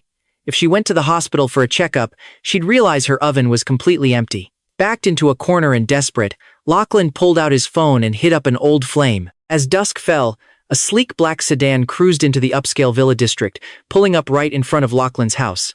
A young woman hopped out of the passenger seat, and the car sped off instantly. Lighting up a cigarette, she swaggered inside like she owned the place. Rocking a black motorcycle jacket, her exquisite face and sharp eyebrows practically screamed wild, unfiltered rebellion. From every angle, she looked like the ultimate deadbeat rich kid. The second he saw Rowena, Lachlan leaped off the sofa, a heavy scowl on his face. "Are you insane? Letting your driver bring you all the way in? Why are you so damn flashy?" Rowena just stepped right into his personal space, blowing a thick cloud of smoke straight into his face. Smirking, she shot back. "Scared of what, exactly? You actually think Seraphina doesn't know about us?" Lachlan choked on the bitter smoke, coughing violently as he stumbled back. Rowena casually plopped herself down onto the sofa, elegantly crossing her legs. Her sharp gaze swept him up and down. "So, you called me over to rekindle our old flame?" Lachlan glared at her in absolute disgust, silently wondering how his taste in women used to be so painfully terrible. He didn't waste time and cut straight to the chase. "Seraphina isn't pregnant." "What?" Rowena's eyes blew wide open. She froze mid-drag and started hacking her lungs out. The insane drama between Seraphina and Lachlan was legendary at this point, and she definitely knew the rough details. Staring at Lachlan, she frowned deeply. "Are you out of your mind? You even lied to her about a baby?" Lachlan shot her a venomous glare, muttering bitterly under his breath. "Trust me, I wish I could actually get her pregnant." "Lachlan! Is your equipment malfunctioning down there?" Rowena eyed him with heavy suspicion. "Enough. I have serious business to discuss with you," Lachlan snapped, his face turning dead serious. He quickly explained that Seraphina had no idea she wasn't actually pregnant, and that she was already packing her bags for Norway. After absorbing the crazy story, Rowena slowly crushed her cigarette into the ashtray, her eyes narrowing dangerously. "I think I get it now. You're saying if Seraphina actually goes to Norway, all her massive assets automatically belong to her alone, leaving you completely cut off from her money. But what the hell does this have to do with me?" Lachlan stared at Rowena, a dark, calculating glint flashing in his eyes. "Of course it has to do with you. Whether you can finally turn your miserable life around depends entirely on this very moment." Rowena frowned, staring right through him. "What exactly do you want to do?" Lachlan narrowed his eyes, quietly sizing her up. Rowena wasn't just his ex-girlfriend. She belonged to the powerful Ye family over in Fang City, the metropolis right next door. As the undisputed top family in Fang City, their massive corporate empire easily dwarfed the Xiao family's entire fortune. Unfortunately, back when they were dating, he had no clue Rowena was just an illegitimate child. The Ye family had brutal, ironclad rules forbidding the children of mistresses from ever touching the core family business. Because of that, for all these years, Rowena could only collect a pathetic monthly allowance, completely cut off from any real power. The second Lachlan figured that out, he dumped her without a second thought. Later on, he fled abroad, hooked up with a sugar mama who refused to commit, and when he finally ran out of options, he pathetically crawled right back to Seraphina. I frowned deeply as I listened to the crazy story over the phone. "So she actually teamed up with Lachlan?" Thad stayed dead silent for a few seconds. "That's my guess, too. Rowena obviously wanted you dead last time. I figure she's trying to kill you to permanently destroy Seraphina's plans of moving to Norway. And I have absolutely no idea what kind of magic potion Lachlan fed her to make her agree," Thad muttered. Meanwhile, back in that dimly lit living room, Lachlan's voice was ice cold. "Go to Norway. Find a permanent way to deal with Eric." Rowena froze in her tracks, staring at him in pure, unadulterated shock. The man was literally plotting a cold-blooded murder. "Why should I get dragged into your psycho mess?" she shot back. Lachlan's handsome face just radiated a chilling, sinister aura. "Rowena, Seraphina is the absolute frontrunner to inherit the entire Xiao Empire. Once I successfully rise to power, if you help me pull this off, your reward will be massive." Pausing for dramatic effect, he narrowed his eyes. "In the Ye family, you're doomed to be stuck on a pathetic allowance for life. If you leave, there's no way you'd ever settle for a regular 9 to 5, and that ruthless old lady running your family will sabotage any business you even try to start. But if you get rid of Eric and permanently stop Seraphina from going to Norway, once I'm sitting at the absolute top, I guarantee you will live like pure royalty for the rest of your life. You'll never have to look at the Ye family's smug, ugly faces ever again. Most importantly, I've already got everything perfectly planned out. First, I'll stage a tragic accident, causing Seraphina to miscarry. Then, I'll manipulate her into doing IVF, and I will personally make sure she gets implanted with our own child. In the dead silence of the dark living room, Lachlan's twisted words dropped like heavy bombs. Rowena slowly looked up at the pale moon shining outside the window, reaching her hand out as if trying to physically grasp it. Clearly, the insane offer tempted her. Fine, I'll book a flight for tomorrow. But right before she left, Rowena fiercely grabbed Lachlan's chin, her tone dripping with vicious venom. If you ever dare to cross me, I will literally kill you myself. Meanwhile, thousands of miles away in Norway at the sprawling Shu family estate, I had just finished my grueling online classes.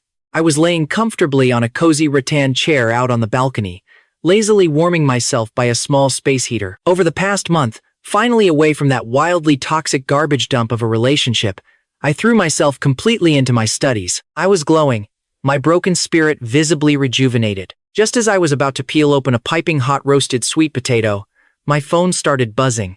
It was Thad, and his tone was endlessly teasing. The deeply devoted woman is practically spamming handwritten love letters all over the internet right now. Did you see the circus? I immediately frowned, feeling like someone had just dumped radioactive waste right in front of me. My face twisted into a mask of pure, unfiltered disgust. I haven't exactly been paying attention to the absolute circus back home. Handwritten letters? Really? Can't she just let this whole thing go in peace? Oh, buddy, you have no idea, Thad laughed. The so-called deeply devoted woman writes a new one every single day and even posts dramatic videos of herself writing them. It's literally moving the entire internet to tears. After recounting Seraphina's latest unhinged antics, his tone suddenly shifted, turning dead serious. I heard that in exactly 1 month, Seraphina is flying straight to Norway to track you down. My hand froze mid-peel on the sweet potato. I absolutely will not see her, I replied coldly into the phone. Thad quietly stirred his honey water on the other end. I know you won't. But I'm seriously worried that if she comes over, that 5-year agreement officially kicks in. If you refuse to take her back, she loses both her husband and her massive fortune. When desperate people go crazy, there's no telling what they'll do. I instantly understood his warning. Thad called specifically to tell me to watch my back. What a true bro.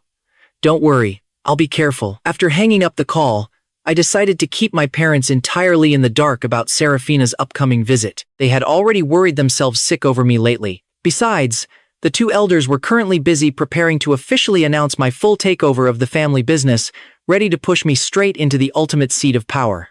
Later that afternoon, Mother Shu returned from the company and knocked lightly on my bedroom door. Come out to dinner with us tomorrow night, Eric. Your dad and I really want to introduce someone special to you.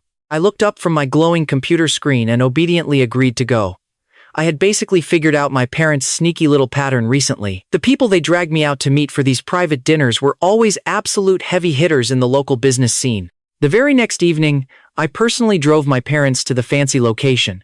Wrapped up in my thoughts, I completely failed to notice the suspicious black car tailing me tightly from behind. The dinner spot turned out to be a stunning cliffside restaurant overlooking the vast ocean, boasting breathtaking views of snow-capped mountains and icy fjords. Shortly after we sat down at our table, I excused myself to go wash my hands. Strolling down the quiet corridor, I was totally mesmerized by the spectacular ocean view and stopped dead in my tracks. The vast, boundless sea, accompanied by the biting, chilling wind, I really loved the peaceful vibe. But just as I was getting lost in the gorgeous scenery, a dark figure suddenly crept up from behind. 2 hands clamped down hard on my shoulders and shoved me violently. I instantly lost my balance, instinctively flailing my arms to grab the railing. The mysterious attacker moved with terrifying, lightning speed and brutally shoved me a second time. I plummeted heavily over the edge, crashing violently into the freezing ocean below. Thrashing in the icy water, I desperately wanted to scream for help, but the bone-chilling cold completely paralyzed my vocal cords. The violent, crashing waves were seconds away from swallowing me alive. Just as I was about to completely lose consciousness and fade into the dark, a slender hand desperately grabbed me right in the nick of time. 5 agonizing minutes later, I was violently dragged ashore, gasping for air. Weakly fluttering my eyes open, I realized I was lying directly in the arms of an unbelievably beautiful woman. She was completely soaked to the bone, her exquisite beige dress clinging wetly to her gorgeous curves. Icy water dripped steadily from her hair, yet it didn't diminish her stunning beauty one single bit. The mysterious woman looked down at me softly and helped me to my feet. "Mr. Shu, it's freezing out here. Please, let me take you to change your clothes." 5 minutes later, I had finally changed into a set of dry clothes and stood shivering by a space heater. The comforting warm air slowly brought my scattered, chaotic thoughts back into focus. I just stared blankly at the stunning woman standing right in front of me. "You know me?" I definitely hadn't forgotten she had specifically just called me Mr. Shu. Elowen just offered a mysterious smile. She had slipped into a casual yet elegant black dress, looking absolutely breathtaking. "Of course I know you, Mr. Eric Shu." I stood there completely stunned for a few seconds before taking a wild guess. "Wait, are you the VIP my parents are meeting for dinner tonight?" Elowen just smirked playfully and gave a slight nod. I openly observed her in total surprise. Anyone my strict parents actually valued meant she was either insanely rich, incredibly powerful, or both. Over the past month, my folks had introduced me to plenty of corporate big shots, but they were almost always crusty old men in their 40s or 50s. I rarely ever met anyone my own age in these circles. I looked Elowen right in the eyes and pleaded softly, "Please, don't tell my parents about what just happened out there. I really don't want them to worry." She nodded gracefully. "All right, your secret's safe with me." The two of us quietly walked back toward the restaurant. Elowen was a true gentlewoman. She thoughtfully let me go inside first, waiting a solid 2 minutes before casually strolling in herself so we wouldn't cause a scene. The moment she saw I had completely changed my clothes, Mother Shu frowned in total confusion and asked what happened. "I, just slipped in the restroom. Got my clothes all dirty," I mumbled, lowering my head to avoid her piercing gaze. Elowen's sharp eyes swept subtly across my flustered face, and she offered a faint, almost imperceptible smirk. The rest of the private dinner went wonderfully. I actually learned quite a bit more about the mysterious woman sitting across from me. As it turns out, her mighty Liu family absolutely dominated the global oil industry. Over in Norway, their operations were actually outshining the Shu family empire. The whole point of this tense dinner was for my old man to practically beg Elowen to watch my back in the days to come. Seeing my folks packing up to leave, I spun a quick lie about needing some fresh air and hung back. "Mr. Shu needs to review the security footage," a staff member announced. Elowen's deep, watery eyes immediately locked onto mine with intense worry. I was honestly blown away by how effortlessly she saw right through my act. With my folks hovering earlier, my hands had been completely tied, but now, I desperately needed to know exactly who tried to end me. Judging by the sheer brute force of that shove, it had to be a guy. Elowen stood up, her expression turning razor sharp, and offered, "Come on, I will take you straight to the owner." After what felt like an eternity sweating it out in the stuffy security room, the staff finally pulled up the tapes. They let out a heavy, helpless sigh. The guy completely covered the lens right before he made his move. "Mr. Shu, the cameras totally missed the exact second you took that plunge." Pausing for a tense moment, the staff added with extreme caution, "This guy was definitely a hired gun. Our main entrance feed actually caught him stepping right out of some woman's ride." My brow furrowed in deep frustration. "Did you catch even a tiny glimpse of their faces?" I demanded. 4 anxious staff members scrambled to review the footage on an endless, maddening loop. Half an hour later, they all just shook their heads in pure defeat. "Sorry, sir." Both targets were fully decked out in heavy masks and hats. Not a single face caught on tape. My expression turned to absolute stone. I furiously demanded that every single video clip showing this mysterious woman be sent straight to my phone. If I was going to hunt down a rat, I was going straight for the mastermind. On the tense drive back, I forwarded the raw clips to Thod. "Dig into this shadow for me right now," I texted. "Man, what in the world happened?" Thod instantly sensed the grim, heavy vibe. I gave him the full, gritty rundown of my nightmare of an evening, aggressively pinching the bridge of my nose to fight a brewing migraine. If Elowen had not swooped in right on time, that absolute psycho would have finished me off for good. Thad's voice dropped to a bone-chilling octave. "Just leave it to me, brother. I will drag this snake kicking and screaming into the light." Meanwhile, back in the luxury villa's living room, that bastard Lachlan dialed Seraphina over a dozen times, but got nothing but dead air. His face twisted in ugly rage as he chucked his phone onto the couch. Out of nowhere, it buzzed. He practically dove to grab it, only to sneer when Rowena's name popped up. Bitter disappointment instantly flooded his features. "What did you just say? Alaric was actually saved? Who the heck is this woman? He spat, forced to listen to Rowena whine about her massive, embarrassing failure. Lachlan's expression morphed into something straight out of a horror movie, his eyes absolutely burning with toxic, green-eyed jealousy. Why the hell is his luck always so damn good? On the other end of the line, Rowena sat gripping her steering wheel, her eyes dripping with pure, unadulterated venom. He dodged a massive bullet tonight. The guy is going to be incredibly paranoid now. Getting close to him is going to be a total nightmare. Lachlan's voice turned ice cold. Do not do anything stupid. Sit tight and wait for the perfect opening. I will figure out exactly how to break him. Just be a good girl and wait for me at home. Catching the desperate vibe that Rowena was gearing up for some dirty talk, Lachlan smashed the end call button in pure disgust. Another slow week crawled by. I began aggressively tightening my grip on the Shu family empire. Terrified I would completely burn out, my folks purposefully micromanaged my workload to give me a breather. But man, having been locked out of the vicious corporate jungle for so long, stepping back onto that battlefield had my anxiety absolutely spiking. Thank God I had Elowen by my side. She became my personal anchor, constantly talking me off the ledge. Hey, do not sweat it, she would say. Just treat these high-stakes client meetings like a video game. If you score the deal, pop some champagne. If it tanks, consider it making a shiny new friend. Whenever the daily grind pushed me to the absolute brink of despair, Elowen would flash a sly, gorgeous smile and ask, "So, how is your alcohol tolerance holding up?" Whenever I feel like tearing my hair out, a little liquid courage hits the perfect spot. Look, we might be nothing but corporate cogs, but we should at least be happy little cogs. You have got to entertain yourself. Her sharp, witty comebacks never failed to crack me up. But let us be real, Elowen was no corporate drone, she was practically a golden goddess blessed by the heavens. Thanks to her keeping my fragile sanity intact, the week practically flew by without a hitch. Rowena, on the other hand, was completely losing her grip on reality.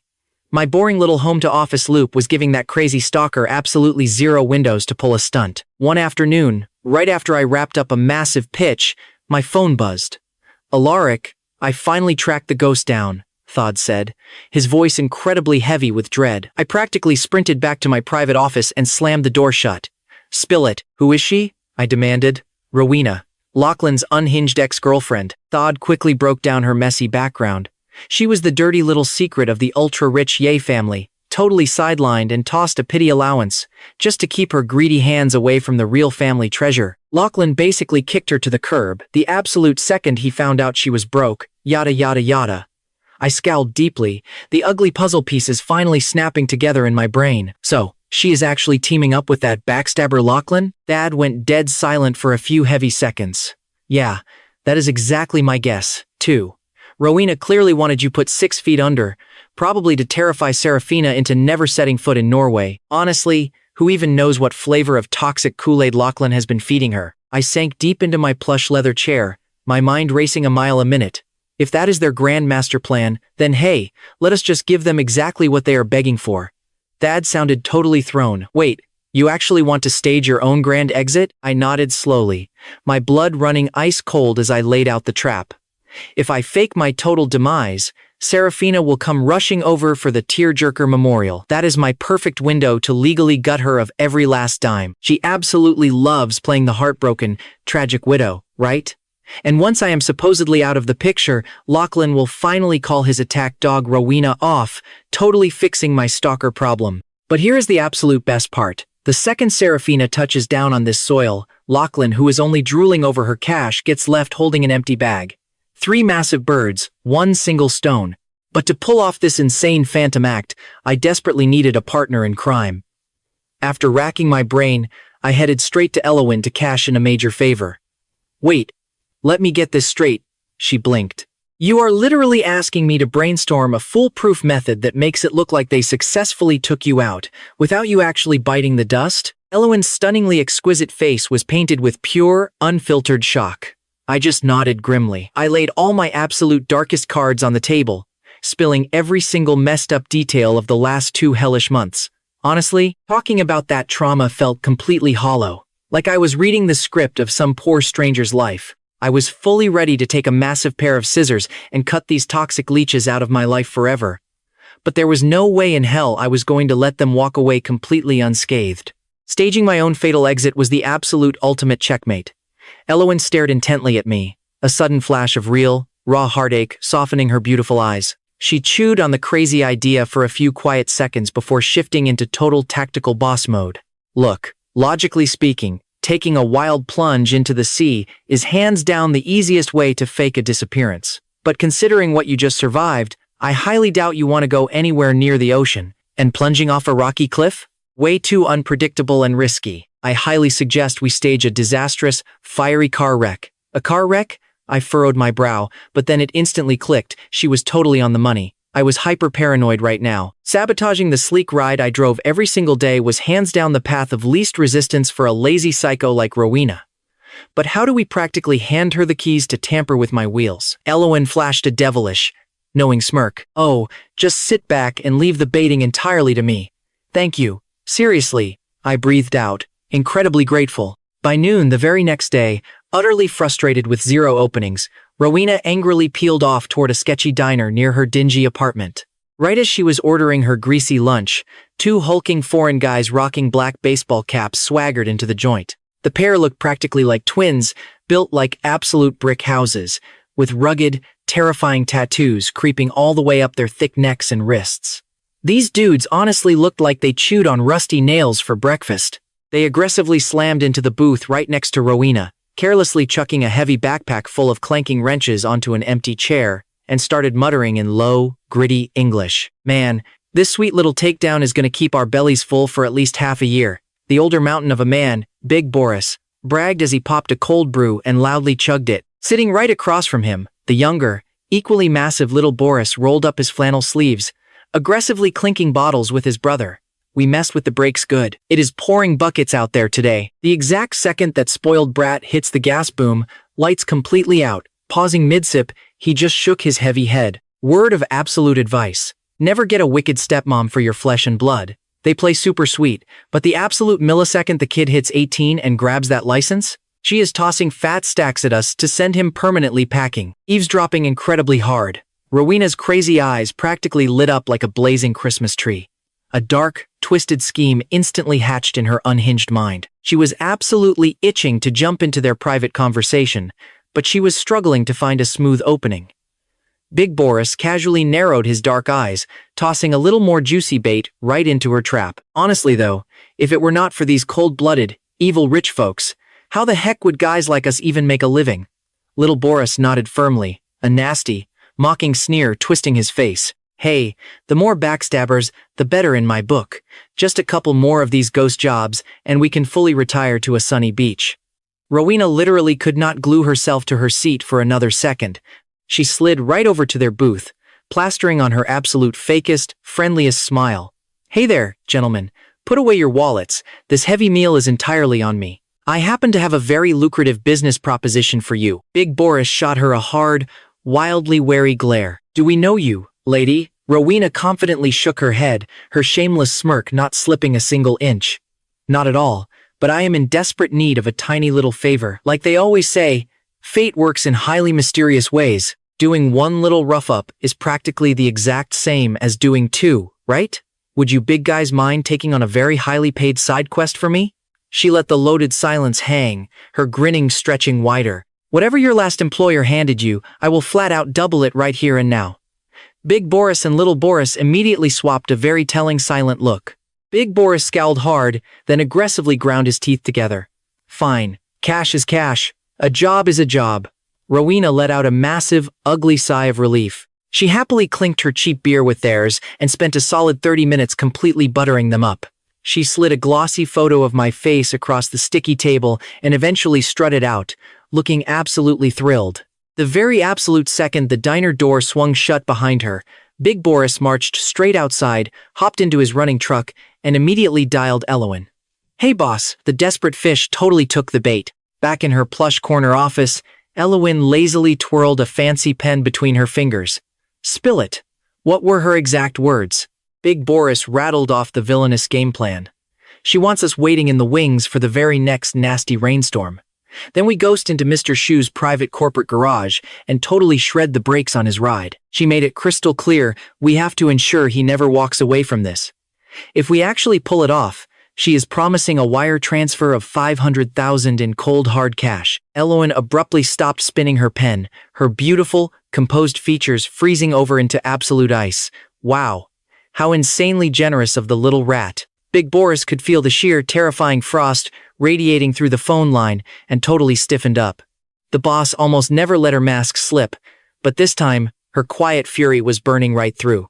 So, how exactly should we proceed on our end? Elowen tapped her mahogany desk, thinking for a split second. Just put on a really convincing show. Give the car some highly visible but very minor tweaks. Leave all the heavy lifting entirely to me. She was already masterminding a plan to sneak a professional stunt double behind my wheel to orchestrate the ultimate devastating wreck. Loud and clear, boss.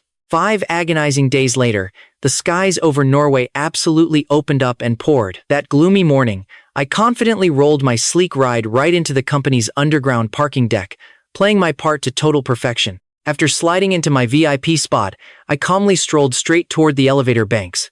Hidden deep in a parked sedan just a few rows over, Rowena stared daggers directly into my back and frantically hit speed dial for Big Boris. The absolute second this morning rush completely dies down. You strike. You got it, Miss Ye. Seizing the absolutely ghost town vibe of the dark garage right at noon, Big and Little Boris crept in. Decked out like a pair of absolute low-rent ninjas in black masks and caps, they aggressively popped my hood, clanked some shiny tools around to make it look legit, and seamlessly vanished back into the shadows. Once they were safely cruising down the open highway, Big Boris shot Rowena a quick text. The trap is fully set. Rowena practically vibrated with evil, greedy glee. Your upfront deposit is officially wired. If you manage to completely wipe him out on the very first try, that fat 500,000 bonus is all yours. As the long workday finally wrapped, cars slowly trickled out of the dim garage. Rowena stayed crouched in the dark, sweating it out, until exactly 7:30 in the evening, when I finally swaggered back to my parking spot. I casually slid into the driver's seat, cranked the roaring engine, and peeled out into the raging storm. Like a desperate, hungry shadow, Rowena aggressively tailed me right out of the gates. Settled deep into the slick leather driver's seat, I shot a sharp, calculating glance into the rearview mirror. As soon as I hit that desolate, rain-slicked downhill stretch, I forcefully cranked the steering wheel like an absolute madman.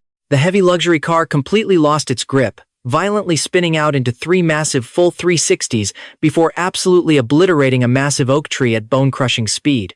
In the mere blink of an eye, the mangled front end erupted into a massive, blinding fireball. Rowena flashed a deeply satisfied smirk. She snapped a quick picture on her phone and casually drove off. Half an hour later, my parents rushed into the hospital, playing the part of utterly devastated mourners to absolute perfection, and released an official obituary. The obituary read, "It is with profound sorrow that we announce the passing of our beloved son, Alaric Shu. Despite emergency rescue efforts following a tragic car accident, he left us forever at 27 years old on December 20th, 2024. At 27, he was a loving, kind soul with an absolute passion for life. His laughter and endless love will forever remain in our shattered hearts. May our precious son rest in peace in heaven. If there is a next life, we can only hope to be family again." The release of this heart-wrenching obituary sent massive shockwaves absolutely everywhere. Over in the city villa, Lachlan stared at the screenshot Rowena just texted him. He paced the living room in an ecstatic, twisted frenzy. He laughed like an absolute maniac, muttering to himself, "Yes, I finally got rid of this massive stumbling block. Alaric, oh, Alaric, don't you dare blame me. Blame yourself for blocking my golden road to riches." Meanwhile, in Seraphina's office, she was right in the middle of a late-night executive meeting when her phone suddenly buzzed. She casually glanced at the obituary forwarded by a mutual friend. Instantly, her eyes turned blood red, her petite frame started trembling violently, looking as if a massive piece of her very soul had just been brutally amputated. She screamed hysterically, "No! This is impossible! How could he be dead?" Her assistant, watching her completely lose control in front of the top executives for the very first time, immediately knew something was horribly, terribly wrong. Taking one quick glance at the phone screen, he froze dead in his tracks and quickly dismissed the entire room. "Boss, my deepest condolences," he whispered. Seraphina's eyes were terrifyingly bloodshot. She stumbled to her feet, desperately trying to run out the door, but everything suddenly went pitch black, and she collapsed hard onto the floor. "Boss, somebody help me get her to the hospital right now." 2 excruciating hours later, Seraphina finally woke up. The very first thing she did was frantically grab her phone. Staring blankly at the obituary, her entire body shook violently as she completely broke down in agonizing tears. "Alaric, I am so sorry. How could you just leave me here all alone? How am I even supposed to live without you?" While she was hopelessly mumbling to herself, Lachlan, who had rushed straight over, stood completely dumbfounded at the doorway.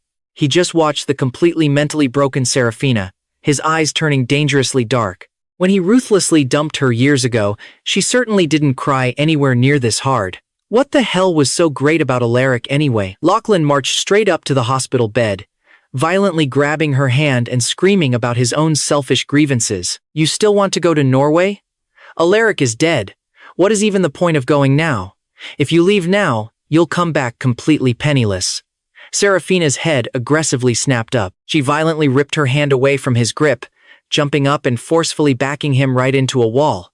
Lachlan was genuinely terrified by the absolutely lethal glare burning in her eyes. She balled her fists tightly and relentlessly hammered them into his chest. "If you hadn't stopped me, if you hadn't kept me from finding him, we would have already made up.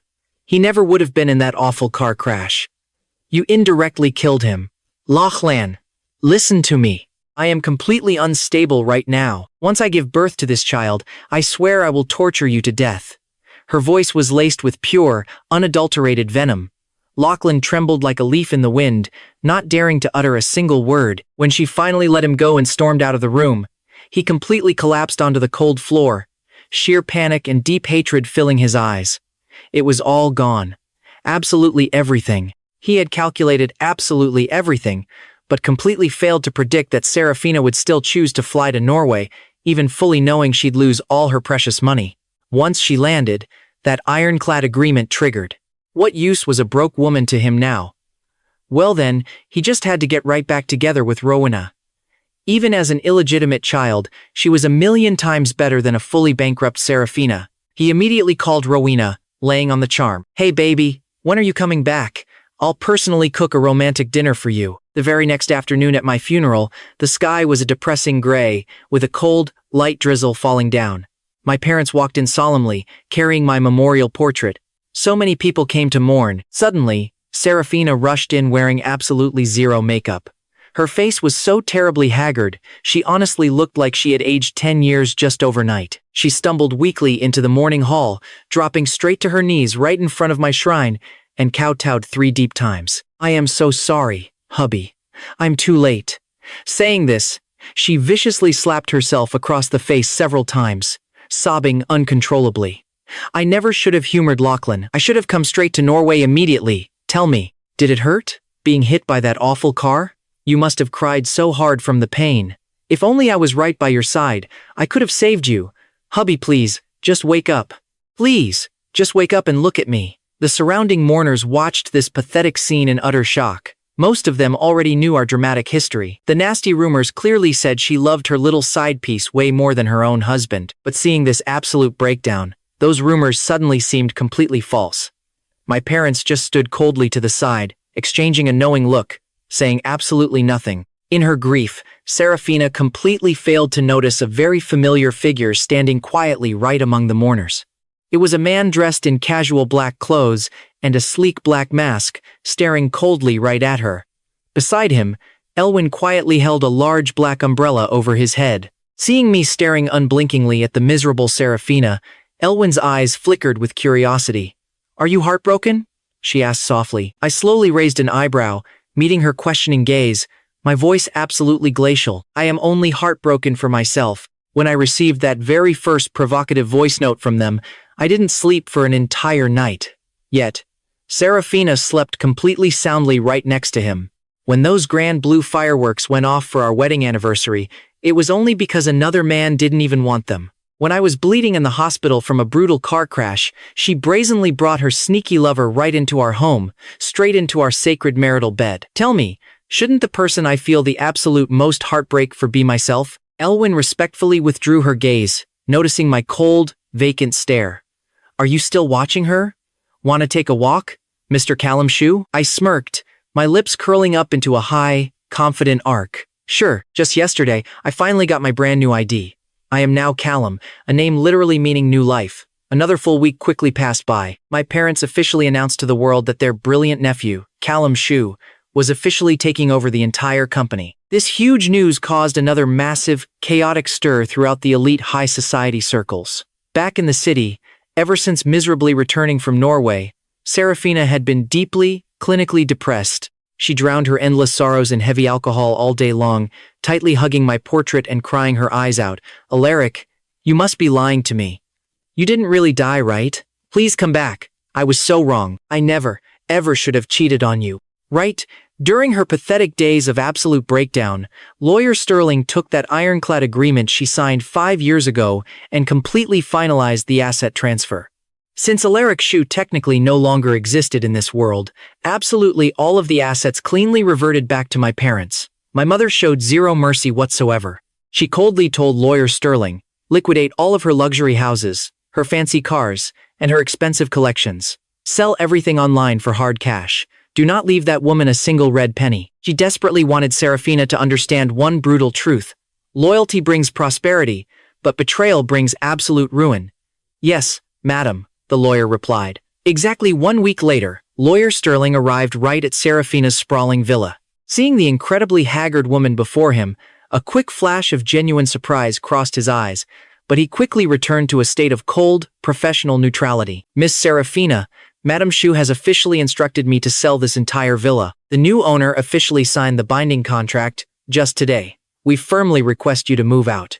But before he could even finish his sentence, Seraphina looked up with a dark, tragic smile. "You're asking me to pack up and move out, huh? Alaric is already dead. His precious things are long gone from this cursed house anyway. Me staying here is completely useless now." She stumbled weakly toward the front door, her loyal assistant following anxiously right behind her.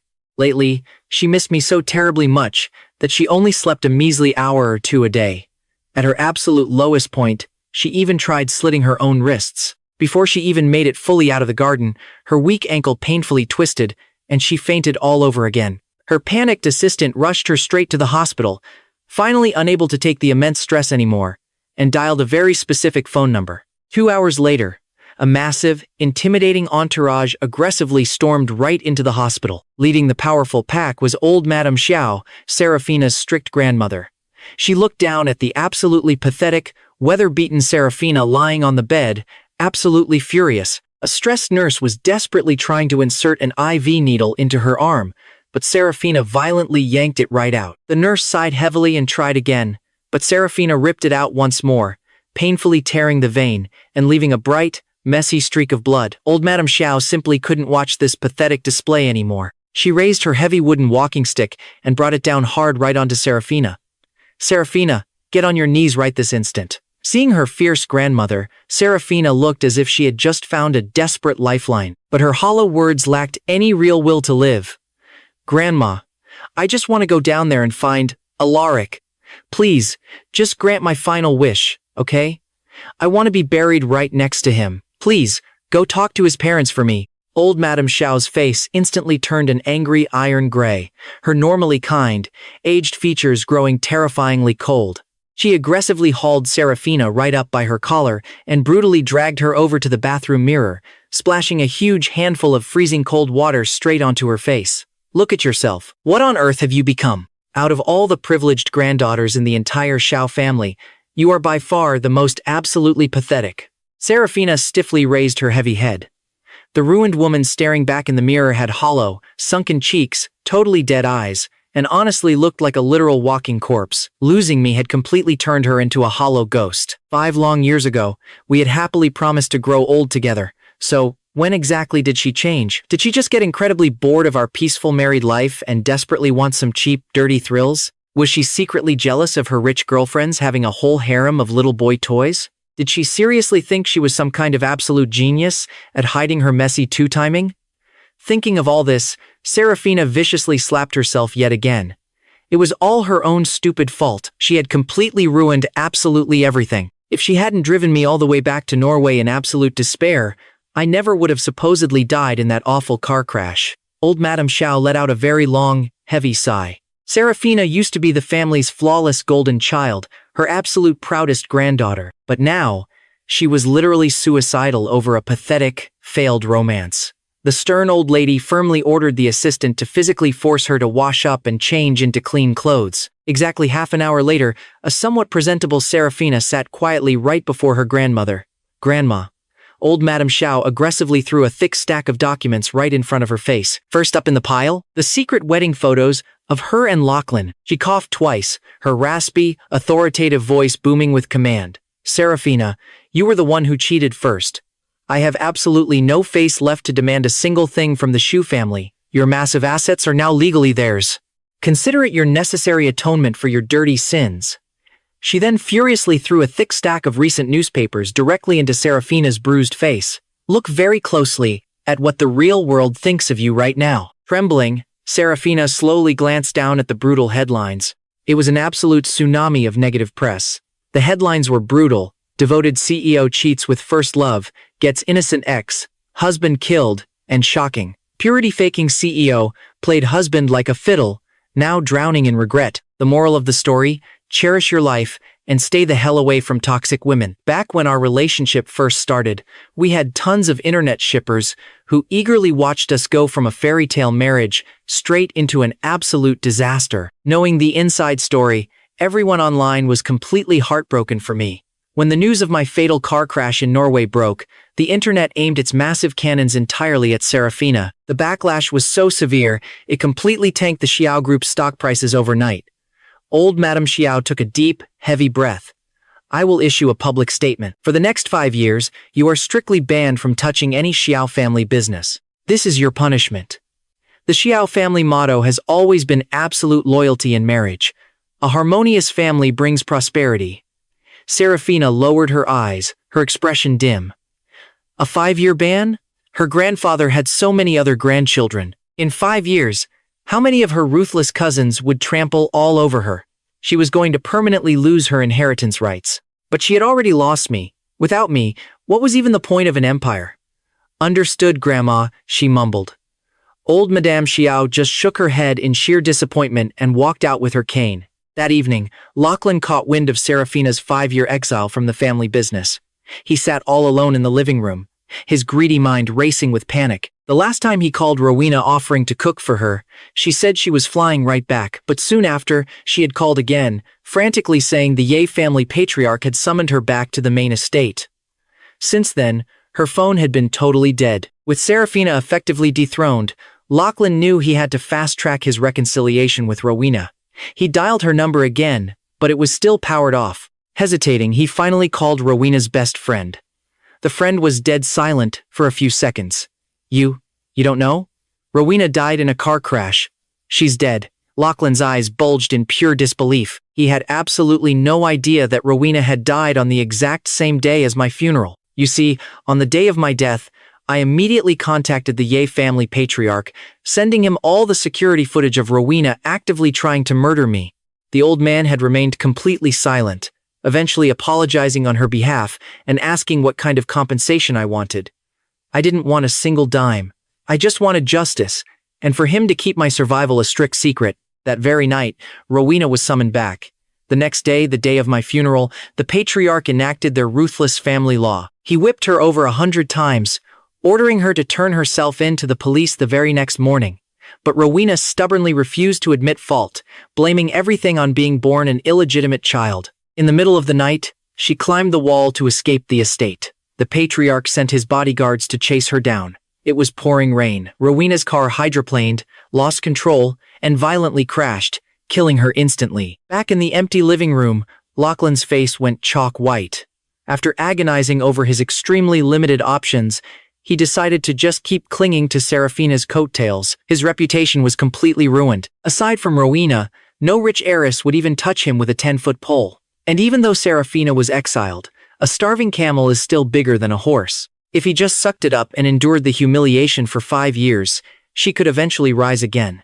That night, Lachlan bribed Seraphina's attending doctor. He had the corrupt doctor slip an extra pill into her daily medication, one that would induce bleeding. The next morning, right after taking her meds, Seraphina cramped up in sheer agony, her face turning deathly pale. Feeling a sudden warmth between her legs, she frantically mashed the emergency call button. "Doctor, please, save my baby," she screamed. The doctors rushed her straight into surgery. At noon, Seraphina woke up to the devastating news that she had lost the baby. Her eyes turned bloodshot as she broke down wailing, "It's gone. Alaric didn't want me. And now my baby doesn't want me either."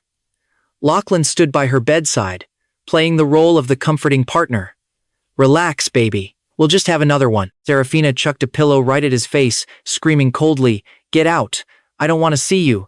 3 days later, Seraphina was officially discharged. Following Lachlan's suggestion, she buried her child in a local cemetery. Staring blankly at the tiny gravestone, her eyes were completely red. "Baby, Mommy failed to protect you," she sobbed. Lachlan pulled her into a hug, whispering warmly, "We will have more children, I promise." Seraphina shoved him away violently, her voice absolutely freezing. "Don't touch me. You're filthy." Lachlan completely froze, his face darkening as he awkwardly retracted his hands. Not too far away, Thad sat in his parked car, watching the tragic duo in the graveyard. He called me on a burner. "I printed out Seraphina's real medical reports just like you asked. Someone is about to hand them to her right now. Let's see if she regrets everything now," I replied. Suddenly, a cemetery staff member walked right up to Lachlan. "Mr. Lachlan? We need you to register some quick information over here." Lachlan nodded and followed the man. The very second he walked away, a female staff member approached Seraphina, holding 3 photocopied sheets of paper. From a distance, Lachlan suddenly noticed someone approaching Seraphina with documents in hand. Major alarm bells rang in his head, and he instantly sprinted back. But it was too late. Seraphina had already confusingly picked up the medical report. Name, Seraphina. Diagnosis, female infertility. Seraphina's pupils dilated violently, her grip on the paper tightening so hard, her knuckles turned stark white. Her face completely drained of all color, making her look like a literal walking corpse. With fiercely trembling hands, she looked at the second sheet. Pregnancy test result, negative. The third sheet was a printed screenshot of Lachlan secretly wiring money to the corrupt doctor who performed her checkup. Seraphina finished reading, her face hardening into solid iron. She glared dead at Lachlan, her body exuding a terrifying, murderous aura. She looked ready to swallow him alive. "I was never pregnant. You completely lied to me." Lachlan's face turned absolutely ashen. He pathetically tried to lie his way out of it. "It's a setup. Someone is trying to frame me. You really were pregnant in the beginning." He grabbed her arm, desperately begging, "Please, don't trust these fake reports." Seraphina coldly ripped her arm away from him and dialed Dr. Vance. Dr. Vance was the doctor who did our fertility test 3 years ago.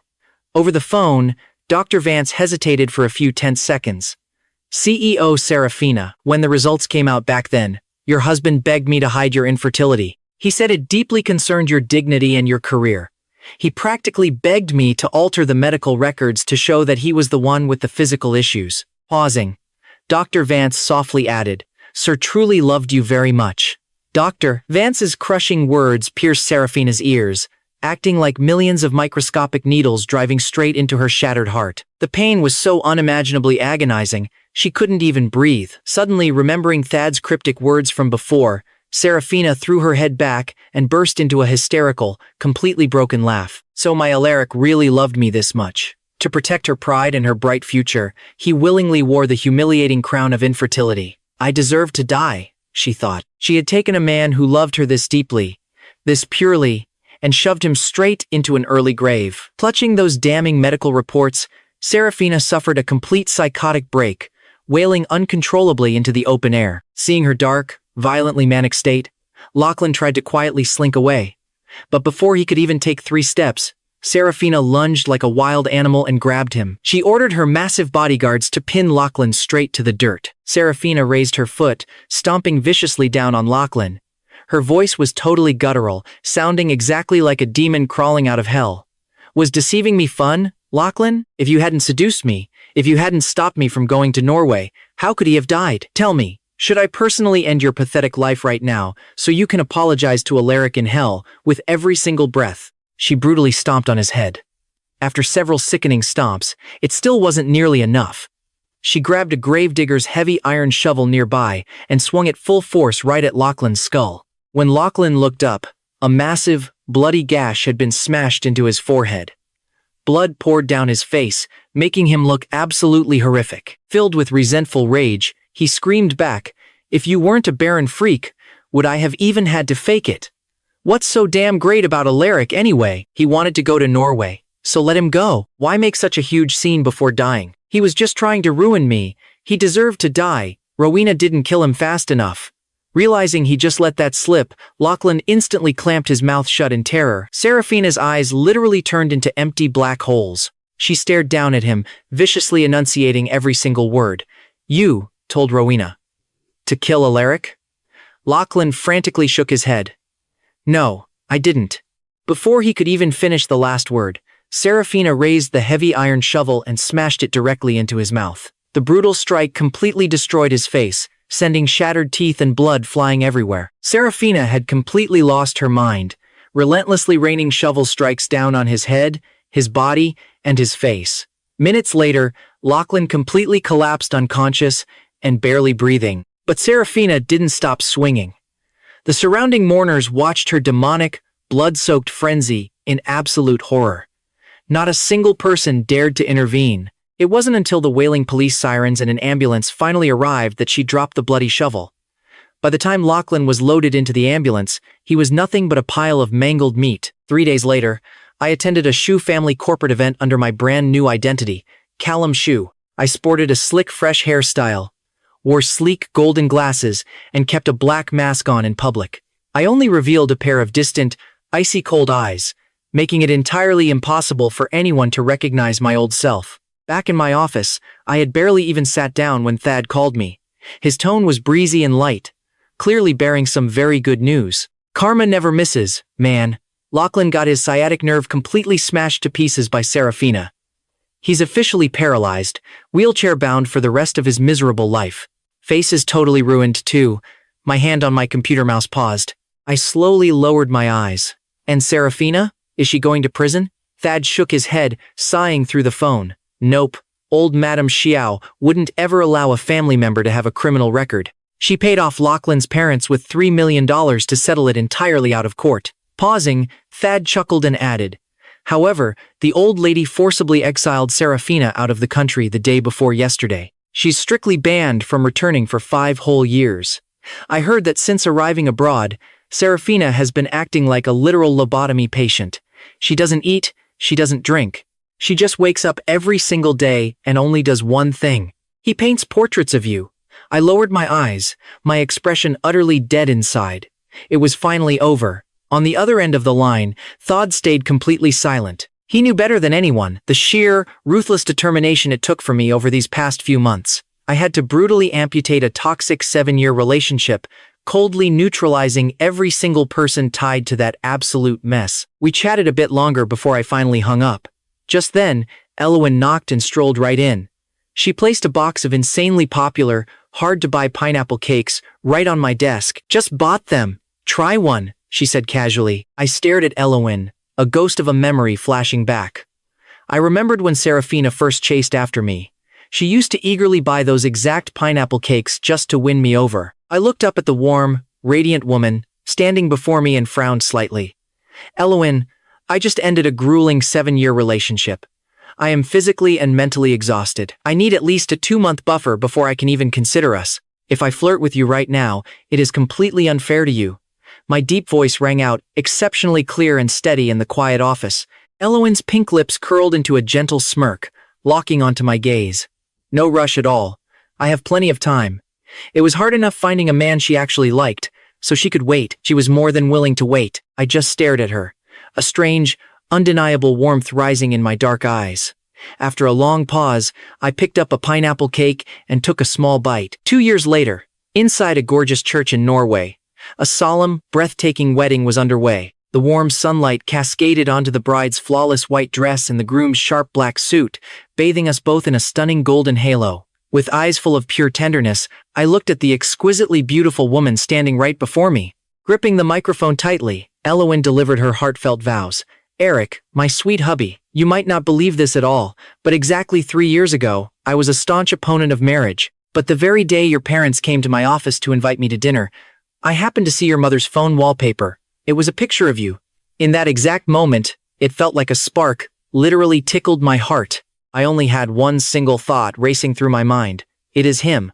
If it is him, then maybe marriage might actually be pretty great. Did you know that the night you finally agreed to date me, I was so insanely excited I couldn't even sleep? I secretly posted a status update. Something to do, someone to love, something to look forward to. When you proposed, the second you held up that ring, I thanked God for giving me such a perfect match. Hubby, I swear to you right now, in this life, I will only ever love you. Total loyalty in marriage is the absolute baseline of our Liu family. Jump forward 10 years later, Seraphina came all the way to Norway on a corporate business trip. Right after checking into her hotel, she headed downstairs to eat. Suddenly, from a distance, she spotted a figure that was impossibly, painfully familiar. It was me, Eloan, and our 8-year-old son, casually eating together. The little boy looked about 70% exactly like me, and whenever he smiled, he was incredibly handsome. But right at this moment, his little arms were crossed tight, pouting with adorably puffed-up cheeks. Mommy, why is it that when Daddy says he wants to see the ocean this morning, you drop all your work to take him? But when I said I wanted to see the ocean the day before yesterday, you told me to wait until summer vacation. Mommy, you are so totally biased. My lips curled up into a smirk, just about to coax my fiercely jealous son, but Eloan stopped me with a gentle wave of her hand. She rubbed our son's head, flashing a wonderfully cheeky smile. Baby, that is not bias.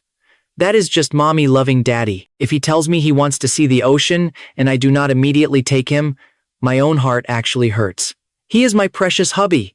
Of course, I am going to spoil him rotten. From the shadows, Seraphina watched me fully basking in absolute, undeniable happiness. Completely shattered, she turned around and walked right out. The very moment she stepped out of the restaurant doors, heavy tears streamed rapidly down her face. This time, she didn't dare step forward to interrupt my perfect life. Eric, just knowing you are alive and happy makes me so glad. I am so deeply sorry, Eric. In our next life, please, just give me one more chance. Let me be the one to love you. It will be my turn to love.